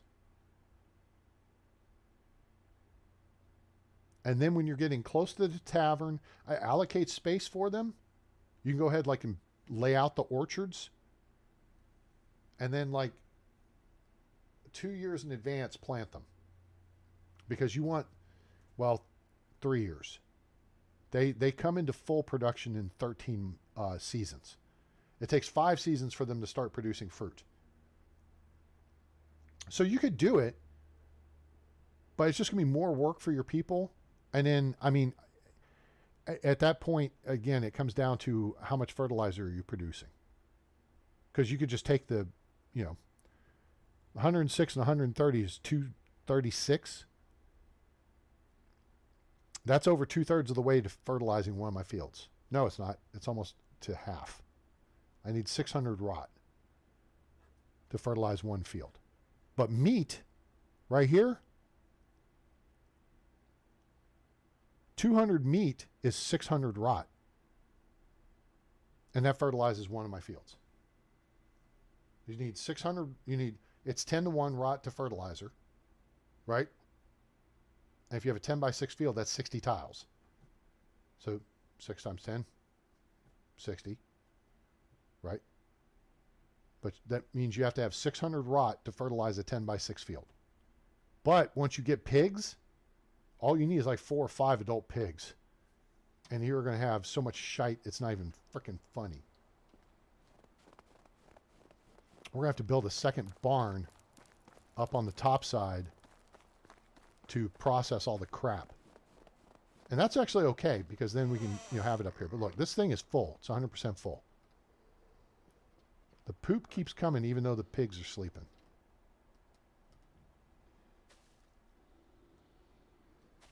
And this is 2 adult pigs in here. And 1 baby, which the babies take like 2 years to grow up now, which makes sense. Yes. But, and that's also something I like. See, previously, it took 2 seasons for animals to mature. I actually, oh, that's full. I actually like the fact that now it takes like a couple of years. That makes more sense. This one's freaking full of shite. Poor piggies are just sleeping in it. Blech. I think your person should be out here like with a rake. All right, just relax. Cool. That's down. So yeah, the trees take 5 seasons to mature to producing, and 13 seasons is what I've read it takes to get them to where they actually are at full production. See our 2 shaved. Aha, see? Lamb Chop and Polly are ready to be harvested. Fanny, oh, Fanny and Poppy Boynton are too. What?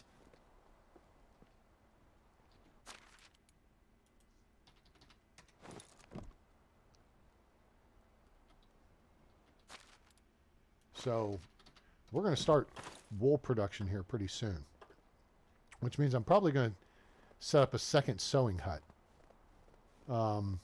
because that makes sense. Now, where would I put that? I'm saving this space in here for the markets, I think. The market stalls. Kind of here in the community space. So, the question then becomes, where, oh, where are you tonight? Why did you leave me here all alone? I searched the world over and thought I found true love. You met another and you was gone. Anyone here in the United States who grew up watching Hee Haw will recognize that. So Sewing Hut 2. Ah, damn it. I hate that they do this. Is it this way? It is this way.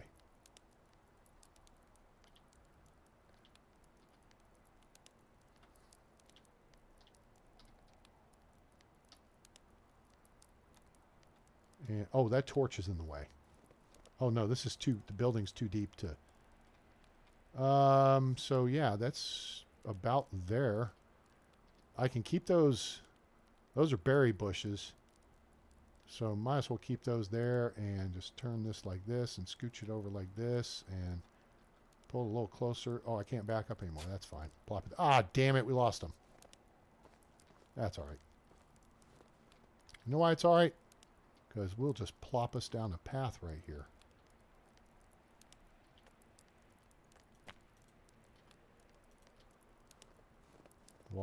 Now walk east. Oh, wait, we're right to where this one would end. Let's extend this one first. Stand in the place where you live, now face north. Think about direction, wonder why you haven't before. I think that's centered.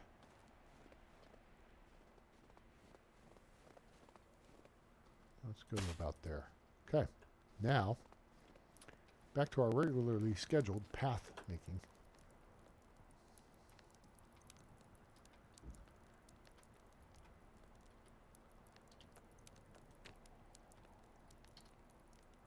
So this is, notice this is the thinner part of the path right here. This is the actual solid part.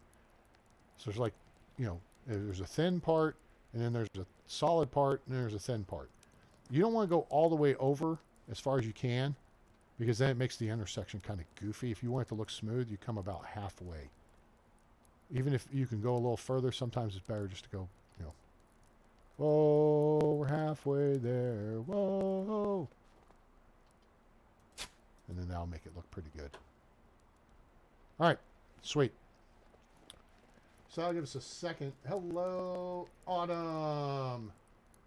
Autumn, you missed our taste testing earlier, as the as Ambry, it's the A team going on. Ambry and Adele sampled out some porridge with berries, as we were able to make 3 servings of that. But we have bread, and we just did a whole deal on bread and what works and what doesn't work.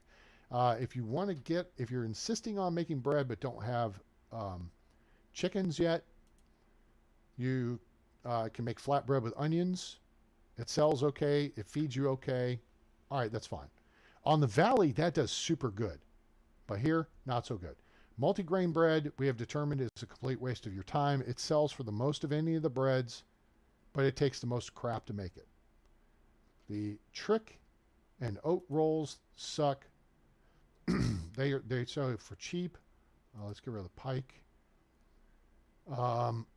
Rye bread is okay, but it sells for 30. We have come to the determination that wheat bread is the way to go.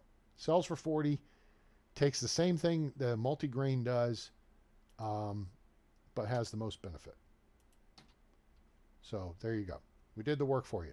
So if you're going to make breads, make sure you do flatbread with onions. Of course, that means you have to grow onions, and you have to grow grains, which you want wheat to make flour out of. It's the most efficient way to make flour. But if you grow a bunch of extra rye or oat, you can make flour out of those grains as well. You just don't get as much return as you do out of wheat. But wheat bread is the way to go. The key is you got to have eggs for all the breads. All right. So we have a bunch of wheat bread we can sell now, or let our people eat.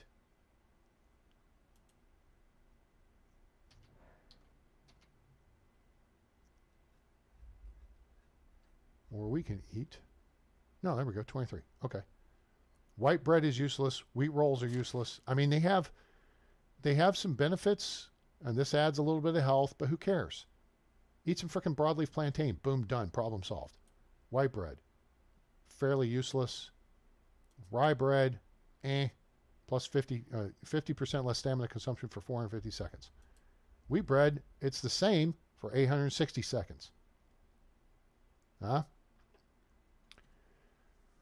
So, Autumn, I think I tagged you. Well, I tried to tag you on the Facebook board earlier, but maybe there's someone else because your name's different on here.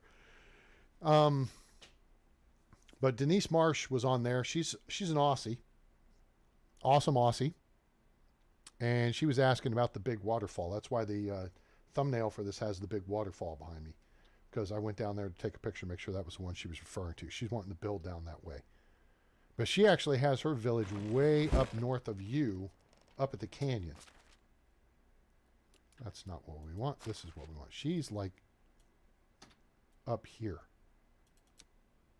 You're here, right? She's here. So, yeah. All right, do I have enough food on board to do anything? We got dried fish. I guess I want, we need to get rid of the manure. We got the oat grain. We're going to ditch the oat grain. So now I just want to make sure I've got some soup. I've got scrambled eggs and mushrooms, blah, blah, blah, blah, and wheat grain. Okay. I'm going to put the wheat grain in here. And we will look to make more wheat bread and probably sell it. Okay. I got a freaking ton of food on me right now. I don't like to usually have more than 2 kilograms of food before I venture out. That's on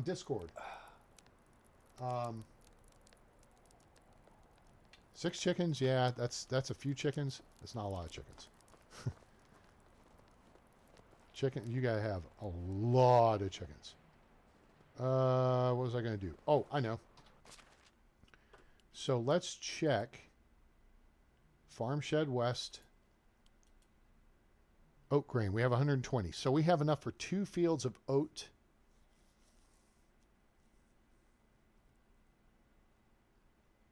And then we're going to get rye grain. So let's go grab. I think the rye grain is in here. It may be in resource storage. Yeah, we only have 11 in here. Wait.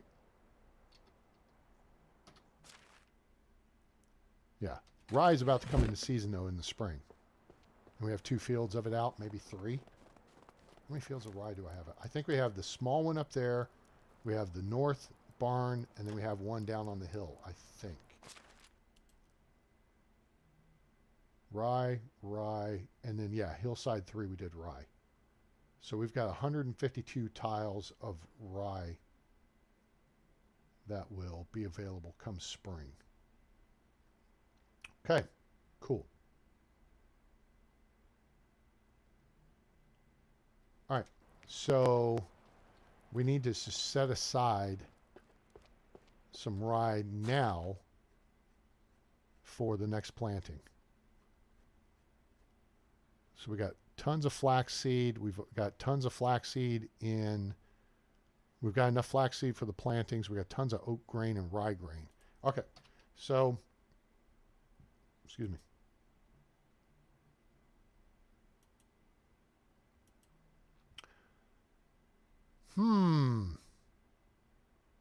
I'm having a vision. My vision is saying you have 100 tile field you're going to use for flax. Flax plants in the spring and harvests in summer, right? Well, you could leave that field idle between summer and autumn and then plant rye in autumn. And then it harvests in spring. So we could do 2 10x6s. I mean, if we use the 100 tile field, and if we did a second one, we could do 3 plantings per year. Flax in spring, cabbage in summer, rye in autumn. Then that's going to be used year round. No, broadleaf plantain. None of the flora and fauna, I guess is the way you would put it, deteriorates. Wait, I say that. The mushrooms do, but the flowers don't. All right, so you can see the bitter bole mushrooms. Yeah. They deteriorate over time. It's a slow deterioration, though, I think. You'll have enough to last. Nothing goes bad within a year, as long as it's in proper storage. So,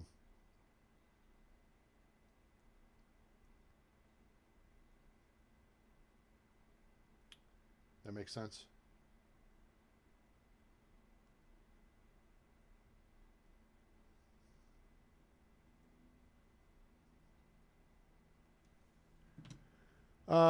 So what did we do? We just pulled a bunch of rye. So what I want to do with that is I want to take, let's say we're going to take 100 of it up over here.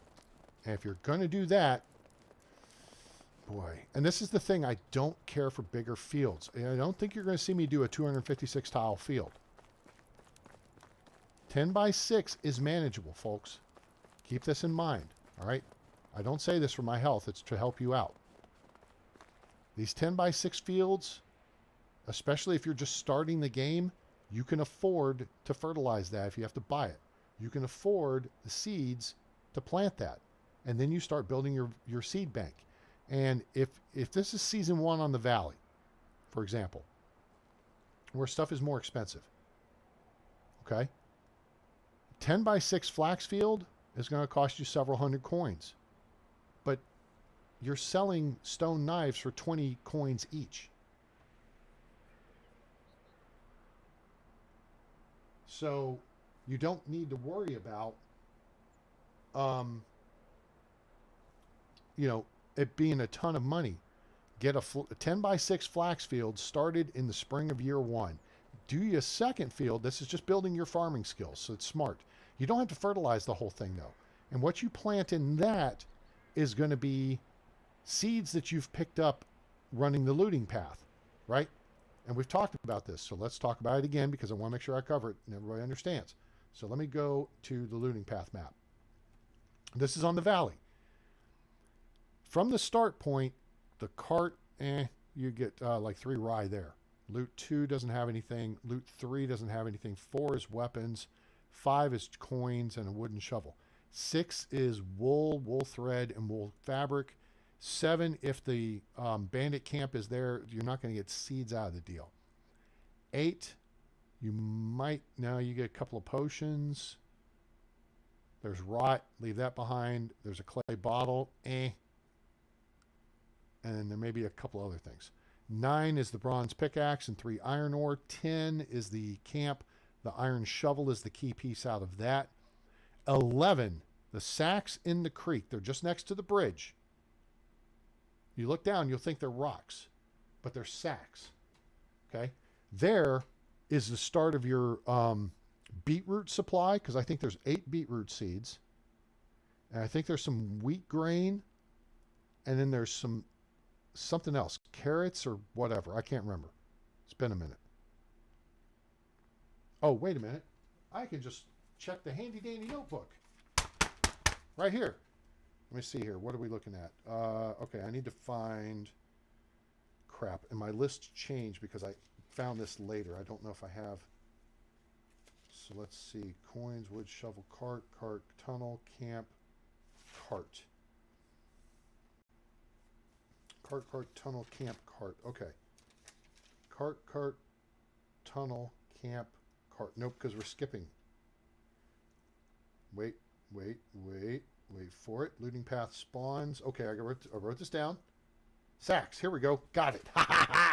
This is how A Train takes notes. Copious notes, people. Sacks. It's site 11. 7 to 8 beetroot seeds, oat grain, and 3 flax seeds. Okay? So that's where you can start your seed bank. Actually, it's at cart number 1 because you can get 3 to 5 rye there. All right? And so with that 7 to 8 beetroot seeds, all right? So let's come back to where we are because we're just using a field size, for example. All right? So our 10 by 6 field, we've done one and we planted all flax in it. Because you're going to wind up more than doubling your flax seeds coming out of it after you harvest. And you could sell some if you wanted, but the smart play would be to double the field output for year 2 spring. Especially on the valley, because stone knives are your number 1 way to produce income early. Flax seeds should be number 2. Pottage should be number 3. Okay? So, you create a second field, and you have 8 beetroot seeds. Well, those need to plant in the spring, and they harvest in fall, right? So, get you 8 fertilizer, and plant those 8 beetroot seeds. Well, what if you get what's the carrots? No, there was flax seeds. So there's 3 additional flax seeds. There's oat grain. Oh, well, oat plants in the spring and harvests in autumn. So what you're saying in autumn is the same thing I'm talking about here. Is you create a rainbow field. All right? So you would have a row of, and I would actually, at that point, this is a row, this is 10 tiles, right? Because this is 6 by 10. If you have 8 beetroot seeds, go buy 2 more beetroot seeds from Edwin in the barn in Gustovia.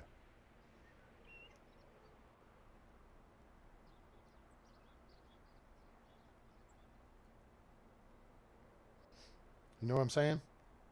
Go ahead and just get up to 10.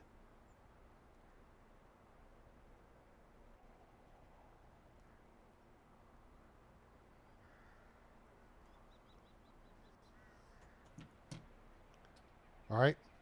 And then at the end of the season, you'll just about double your seed output. And that starts building your seed bank. So the following year, you plant the rest of those. And then you got a couple of rows of oats. Maybe you pick some poppy seeds up from site 19.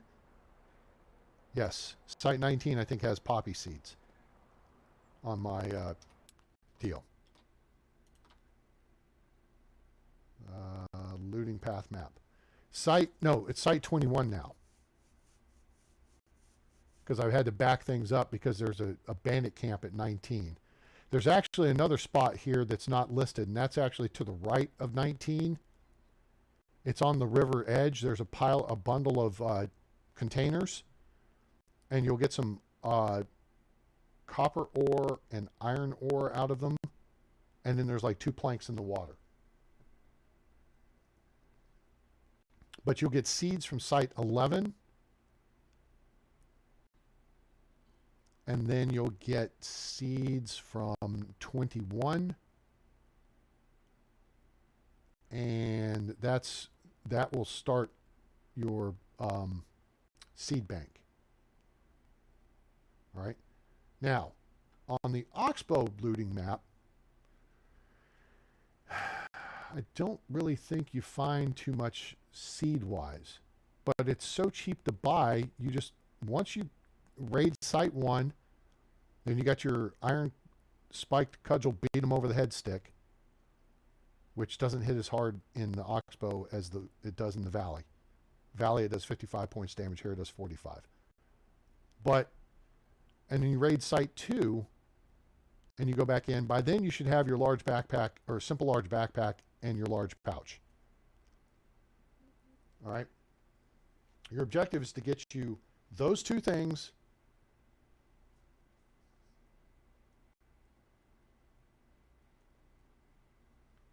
and a good ranged weapon. All right? And some ammo. So even if you have to settle for a longbow and iron arrows, do that. But you can press and get an iron crossbow and 10 to 14 bolts. So then by the end of day 1, you should have the top of the line range weapon and be at 65 kilograms carry weight on the Oxbow. There's no reason for you not to be. All you gotta do is follow this map. Go to site 1, look for the spawns, the little green spawn points, and look for the little yellow tents. Don't get the ones across the road from Piastovia.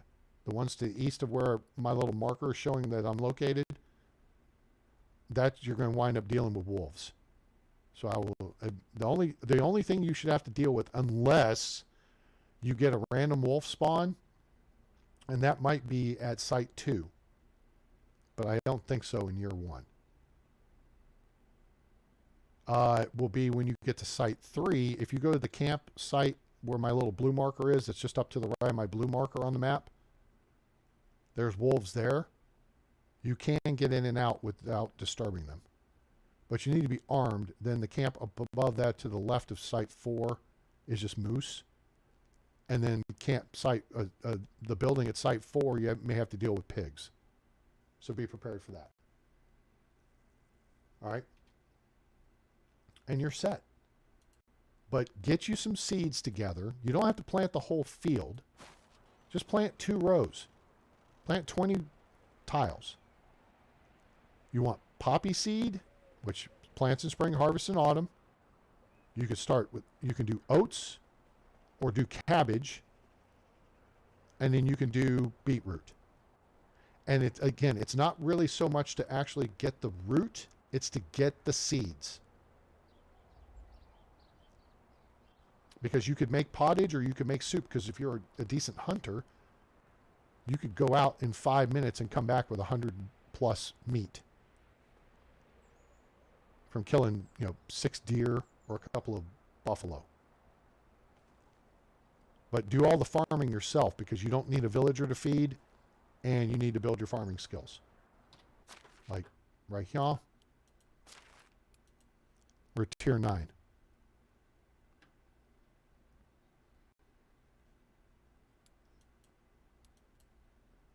We're tier 9. extraction. We're already maxed out at production and survival. The ones that have been nerfed are hunting and diplomacy. We're just level 6 at those. Although diplomacy, we're pretty good ways along. We just need to flirt our way up to level 7. That'll give us another point. And we will probably, you want to max out your barter.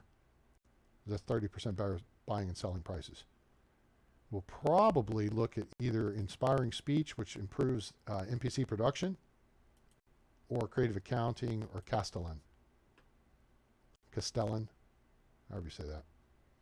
Because then it lowers the demand of food, water, and wood by your villagers. So, we haven't seen the king's dude yet. Diplomat you don't need. Romeo you don't need. Empathy you don't need. We've gone through this ad nauseum. Right? Okay. So, the reason we are here is to drop off. All right, so there's 60 beetroot seed. I was planning on doing a beetroot field over here. There's 60 poppy seed. We're doing a poppy field. 100 flax seed. We're doing 100 flax in the spring over here. We're going to do 100 oats in the autumn. And then we need 100 cabbage seed. So we're going to take the rest of this rye grain. So what I'm doing is pre-staging this stuff to my farm sheds, because your people can get it there. It's not like they're going to use it somewhere else unless they use it in the barn, okay? But this takes it out of their use. So if you have your people in the barn making animal feed or grinding grain into wheat or flour, right? Put the grain into the farm shed, and then it will only be used for planting.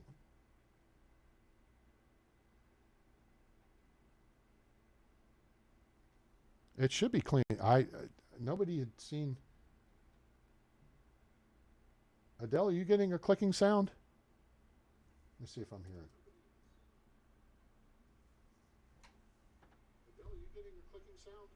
I'm not hearing anything on my laptop, so maybe it may just be your phone. Hopefully it's just your phone.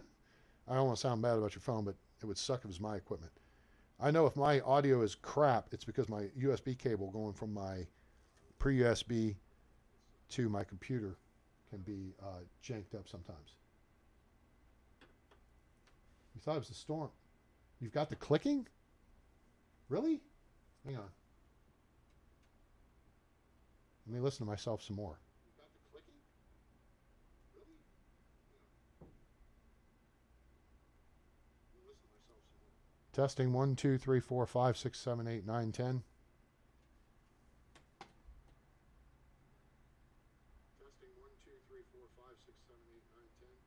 I'm not hearing a clicking sound, so I don't know. Huh. Weird. Well, let's see how long I've been streaming. Let me go get this cabbage seed up here. I think we're going to do that 10 by 10 field as... Damn it, I hit the mute button again. Oh, it was a few minutes ago? Well, maybe there was some galactic interference or something.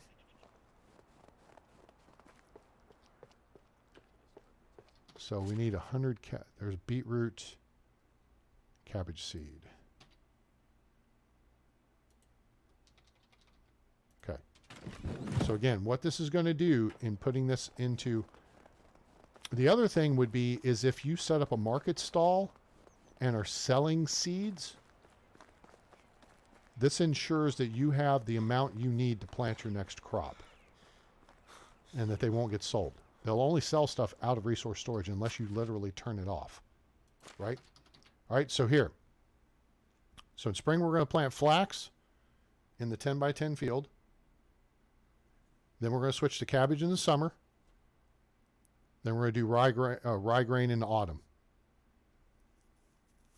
And that rye grain will restock, and then what we have left over will turn into flour. We're also going to do wheat fields, but we're not going to do winter wheat. We may do a wheat field and then wheat in spring and then rye in autumn. And we use the wheat grain to make the wheat bread, because you can have wheat grain and you got to have flour.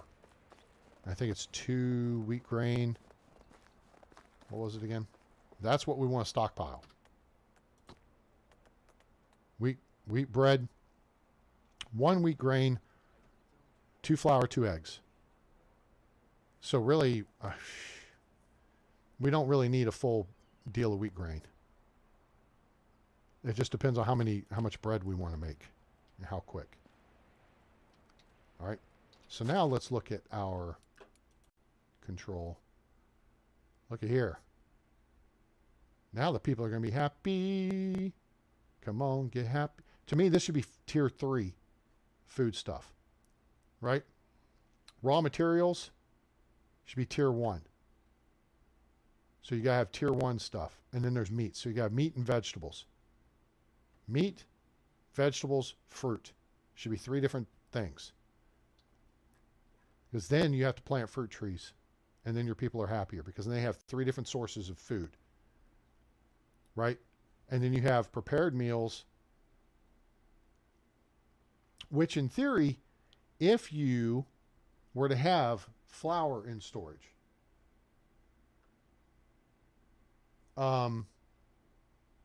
your people could prepare scrambled eggs with mushrooms. If you have the materials, they could do that themselves in their homes, in theory, right?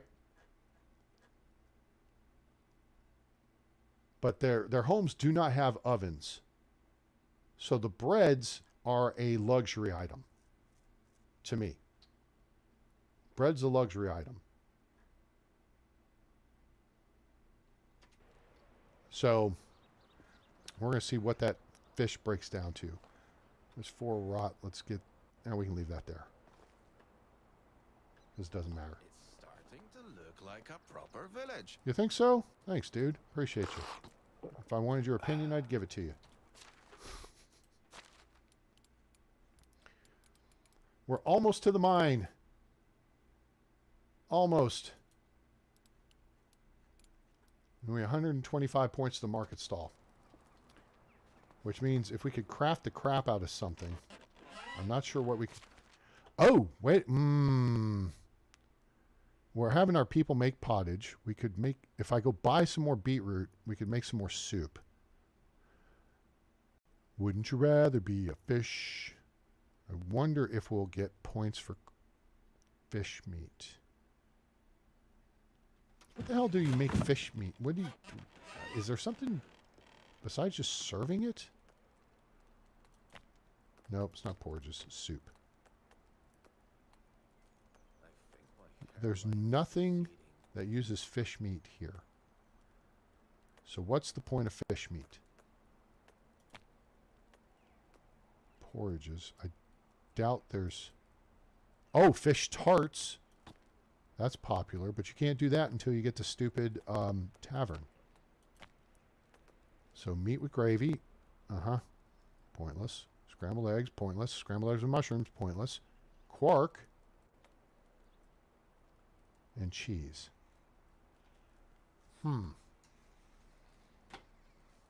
We're getting pretty close to the cows, too. Moo cows. That'll make Lee happy. She's out there somewhere. I told her I was streaming. So, all that fish meat that we have really serves no logical purpose. I may well yoink whoever's out there. Oh my gosh, we're overweight. What are we overweight for? Well, you just put on 20 kilos. Oh, because we have a shite ton of shite.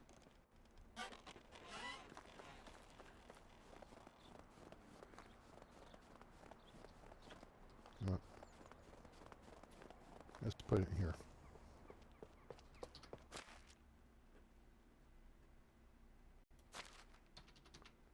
Okay, now the oat grain, let's put in here. Get that out of our hands. Rye grain, we're going to put in, oh shoot, nope, whoops, nope. Wait, I need to actually just check what is in our Farm Shed West. So we got we got excess cabbage seed, we got carrot seeds, we don't care about flax seeds, we got enough for 3 fields. That's good because we're going to have 280. That's set. We got 2 fields of oat grain and then wheat grain too. Okay. So we need to make sure we've got enough wheat grain either on us or allocated. I think wheat still has some processing to do, but let's make sure we've got enough to plant at least. Oh, we do. It does, and we do. So let's pull 120 wheat grain. So that's enough for 2 fields. Wait. Winter's the only season when days overflow by night.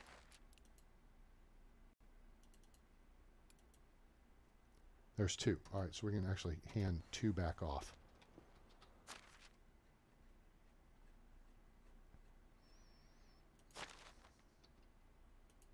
Cool. All right.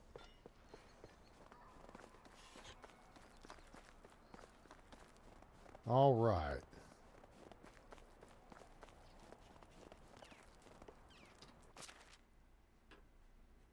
So now we can ditch the rye grain, although I don't think we're going to do 3 fields of it. Probably only do 2 because we're going to do 1 big field up top. So there's 2 fields of oat grain.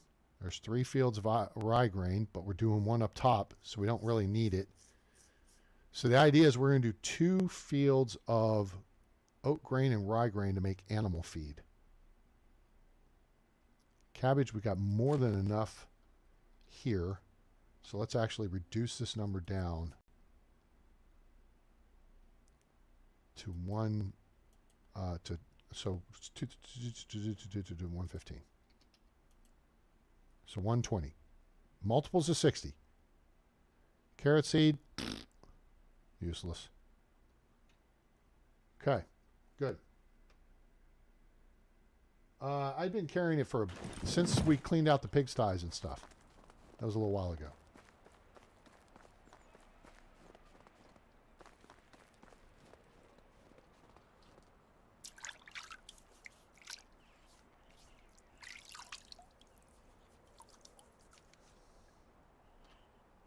Cool.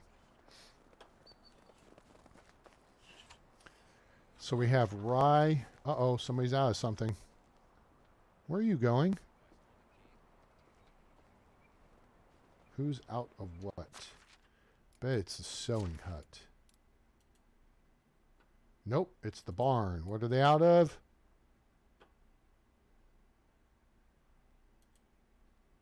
Oh, okay. You're out of rot. Hooray. That's a good thing. Let's fix that. Let's take you down and put you on manure processing. There you go. Boom. All set. Problem solved. Boink. Done. All right, so we have 102 rye grain here.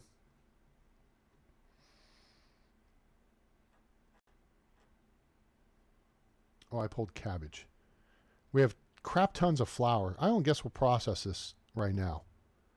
So in theory, we have enough wheat grain here to make 79 loaves of bread. We have plenty of flour to support that. We have plenty of water to support that. The only thing we don't have is eggs. So we might look at jetting over and picking up some more chickens. That might be smart of us. Because your egg put has to be so much. Egg, did I say egg put? Your egg output.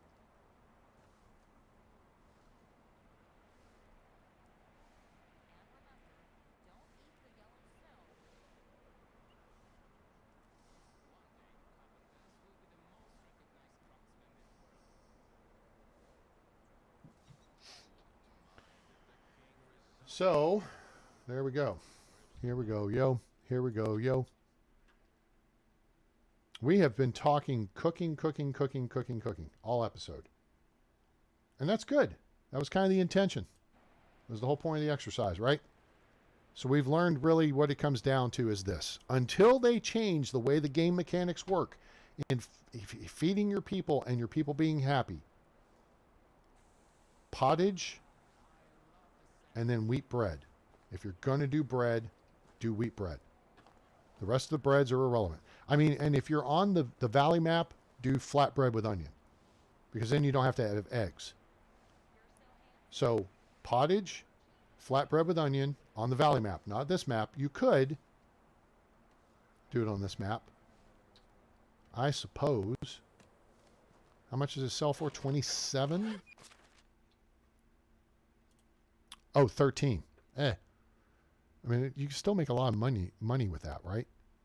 And it gives us a reason to get rid of our onions.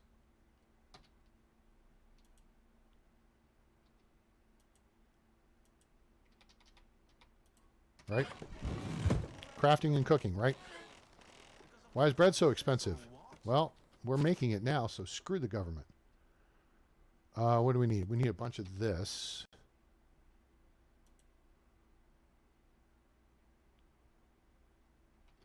Sure. And we need a bunch of this.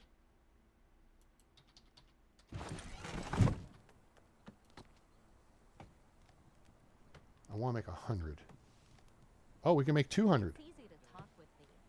I just don't like the conversations about the weather, crops, animals. Let's make 200. Why not? Is there any weightlifting competition I don't know about? All right, that's funny. That's funny. He's dissing us. Millibad just dissed us. Milo, I'm going to bust you in your mouth with this pizza peel. He was giving us a hard time because we were fully overloaded. Yes! We unlocked the market stall. Cha-ching! Bada bing! Hooray and huzzah. We got 19 buckets. Wait, we got to reload those. All right. Awesome. All right, let's go put the flatbread with onion back over here because we need to reload the... that's 40 kilos. All right. Yes! That is freaking awesome, people. So guess what we're doing next episode? We're going to set up our markets. Yeah! We're going to sell fish. We're going to sell roasted fish meat. See, that's salted. This is not. Double up. Damn it. Now Shannon's saying, or Lee is saying she hears static. Hang on. The way to one's heart is through their stomach. How come I'm not hearing static here? I don't understand. You dink around with this cable. Okay, now I hear it. Hold on. Maybe it moved or something. And that's... All right, let me try this. Okay, let's see if that clears it up. Nope, that didn't clear it up. Son of a bitch. What the frack is the problem?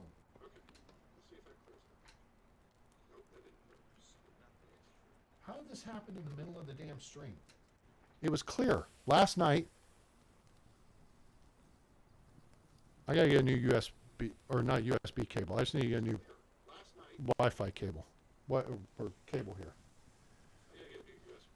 Lee, how come you didn't say hi in the chat to Adele and Autumn? They were waiting to say hello to you.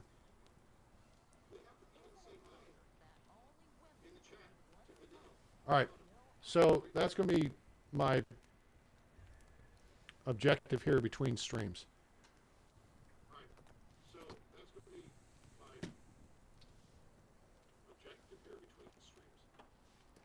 We're going to put this over here.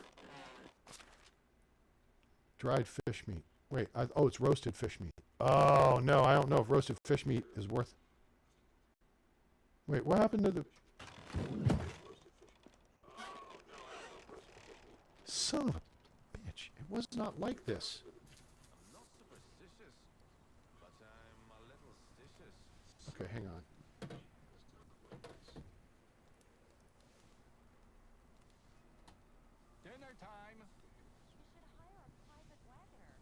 Is that any better?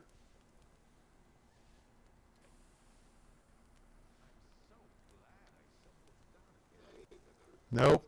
Damn it. Hang on.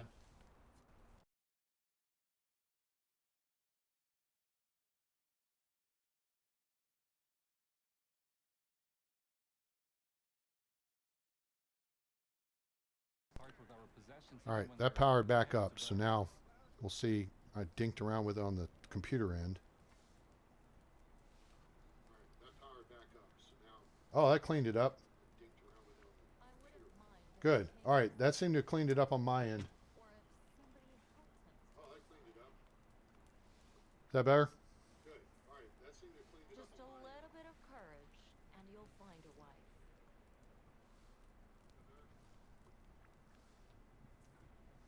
All right, sound check.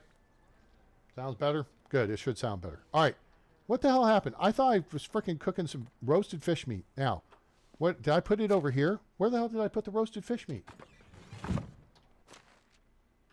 There's dried fish meat. Am I missing something? There it is, 104.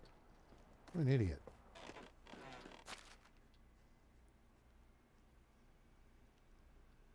Roasted. Oh, it was right there. I didn't see it was above roasted meat. Oops, because the alphabet matters. Okay.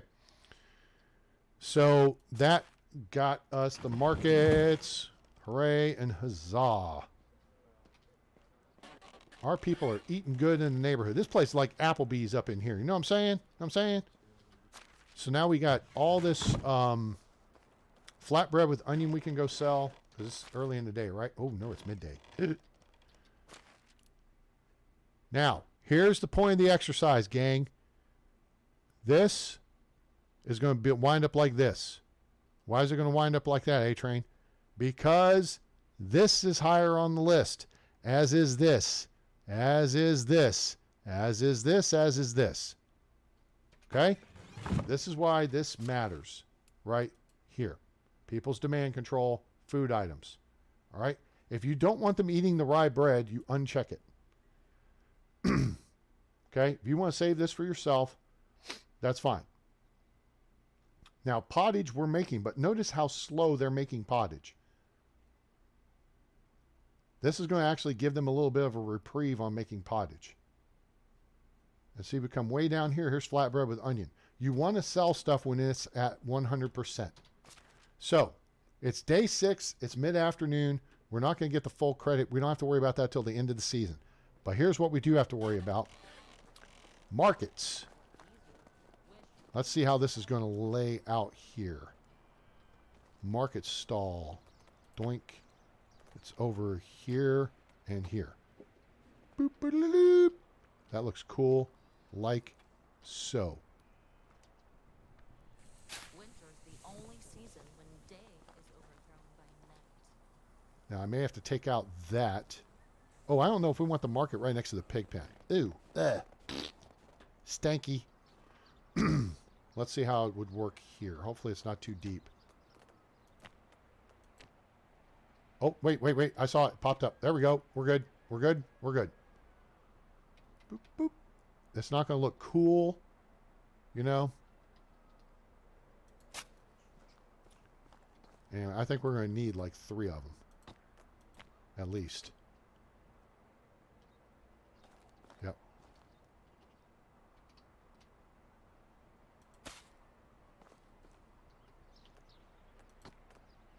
We're not going to build them right now. We'll build them next time. I may build them. There we go. So we got 4 market stalls laid out, which means we're going to have to go recruit people. All right, the question is, what do we need to whip this out? 4 logs, 4 planks, and then I think we need, shoot. All right, come on. Yes, all right. Y'all talked me into it. I'm starting to get hungry. My pizzadilla from lunch is wearing off. 4 logs, 4 planks. Yeah. Okay. So, what does that mean? We need, let's get 32. That should be more than enough. Oh my God. What the hell just happened? Oh, I see what happened. What had happened was I neglected a step. And this will be the most recognized craftsman in That step would be refilling the buckets for the kitchen.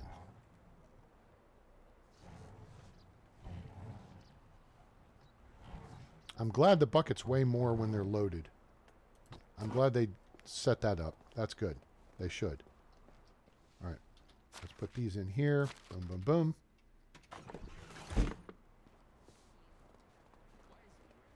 Maybe we'll set our people up to make bread. Or maybe we'll set them up to make both. But I gotta make sure the stuff's available either in food storage or in the trunk on their side of the kitchen. We still got... Oh, these are buckets in here. I'm not worried about the buckets in here. Dried fish... What am I looking for here? Let's ditch that. We don't need that right now. Is there any more crap in here I need to ditch? No. All right, we're good. We're down to 22 kilos. That's because we got a bunch of food. What am I looking for? Logs. Yes. So we want to make sure we got enough logs. We need 4 each, so we need 16. I think we're going to need more. So let's do 24. And then let's get like 16. Okay, let's get 24 planks. And I think we're going to need linen fabric. Okay. We'll build these and then we'll set all that crap up next time. We could take this tree out and put another one here, but I kind of like the idea. I like, you know, I like having the trees.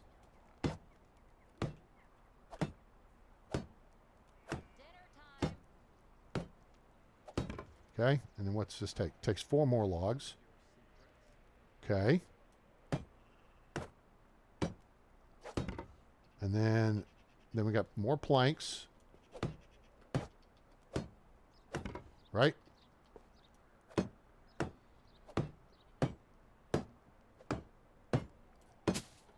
And that's it. Doop, doop, doop, doop. All right. There's one. Oh, I gotta sneeze. Hang on. Kind of.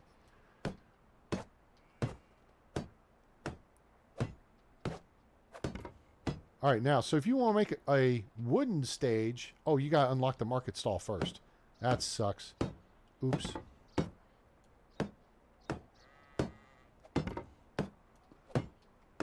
All right, we need a bunch more. What do we got here?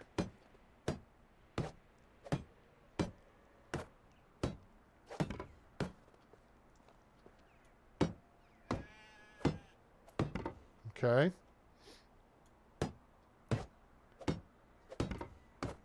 Okay, so we need 8. We need what, 4 over here? I freaking saw it. So, bib it. All right, we need 4, 12, which means we'll need 20. And then we need 8 logs, 8 planks. And then 8 more. 4. That's going to take 8 and 8 is 16 and 4 is 20. So we need 20 linen fabric and we need 8 logs and 8 planks. I can math.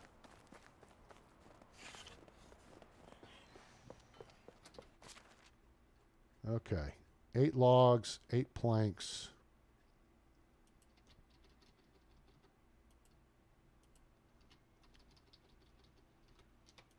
And 20 linen fabric. Oh, look at that. We got a bunch. Hooray.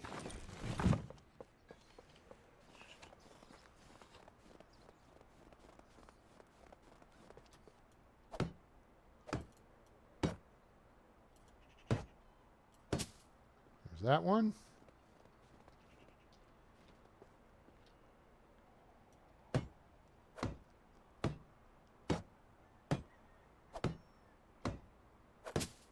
That one.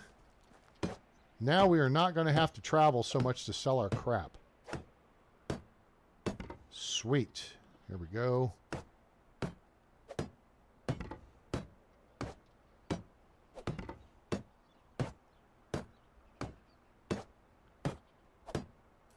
Done. Hooray and huzzah. All right. So, that's exciting. That's very exciting. So we're going to set ourselves up for a picture here. And we're going to do this and go to unhide and hide the HUD. And we're just going to take us a picture, screenshot, boom, unhide the HUD. And then we're going to pull up Paint 3D and paste it and save as. Boom, boom, boom. Let me hear you say wayo, wayo, sitting, boom, boom. Oh man, that's awesome. We got the markets, gang. Mine is next. The mine is next. All right, so now we got our deal set up there, and we can actually go into our inventory and eat something. That's pretty good right there. Cool. And that covers that. So let's do this. Let's quick save. Let's do that again. And that, folks, is going to wrap up this episode. 2.5 hours. A live stream of Medieval Dynasty, now available on Steam from RenderCube Games and Toplets Productions. I hope you guys enjoyed it. If you did, please give us a like. Make sure to share with your friends. Let them know about the channel. Let them know about the game. Now available on Steam. Great value, $35 US. Oh, and I think it's on sale. Hang on. Hold, please. I saw something that might be on sale. There.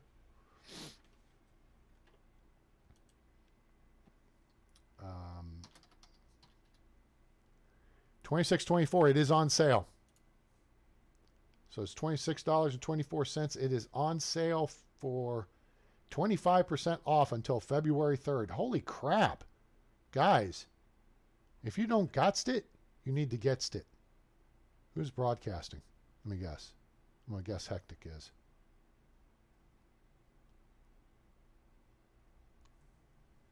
I don't know. It'd be cool if I got invited to do that. That'd be kind of swell. Whoever it is, they've been on for 61 minutes and 34. Or 61:34. I don't know. Whatever. So save 25% now. Go get you some of that. The Oxbow map is not available on platforms unless you are on PC on Steam. It is due out for other platforms first half of this year. So if you have questions about that, hit up the social medias for the game and the devs. All right? They will take care of you. So I hope you guys enjoyed it. And give us a like, share with your friends, subscribe, turn on that bell icon so you know when we go live or upload a video. It is entirely possible that unless I find something really compelling to watch on TV, that I will be live streaming again within the next couple of hours. So, yes, we got lots done. And I think I think we've covered what you should cook. If you're on the Valley map, pottage, flatbread with onion. Okay? If you're on the Oxbow map, you want to roast meat or fish,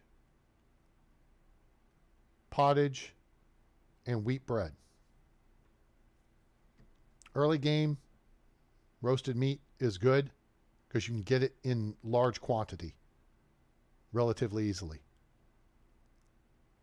Then do pottage. You can do soup if you want to do beetroots. That's fine. It'll make a little more money, a little more coin than will pottage. But pottage takes less material. So let me think this through. So 3 meat, 2 cabbage, 1 wooden bowl. So that's the thing that's equal between the two. Beetroot or soup takes 4 meat, 3 beetroot.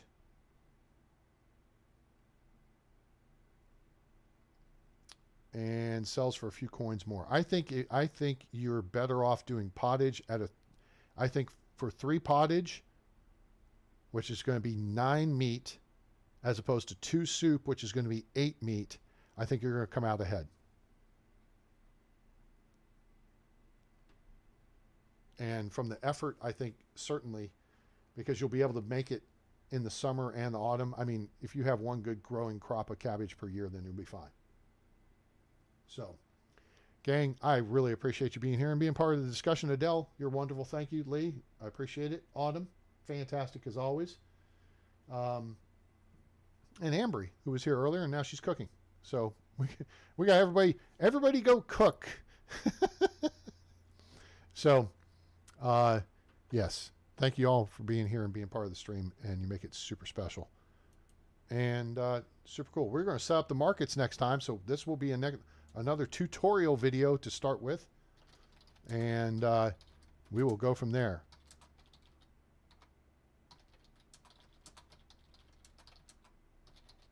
And if you have questions, put those down in the comments.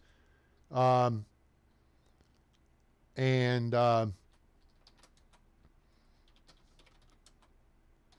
typing stuff while I...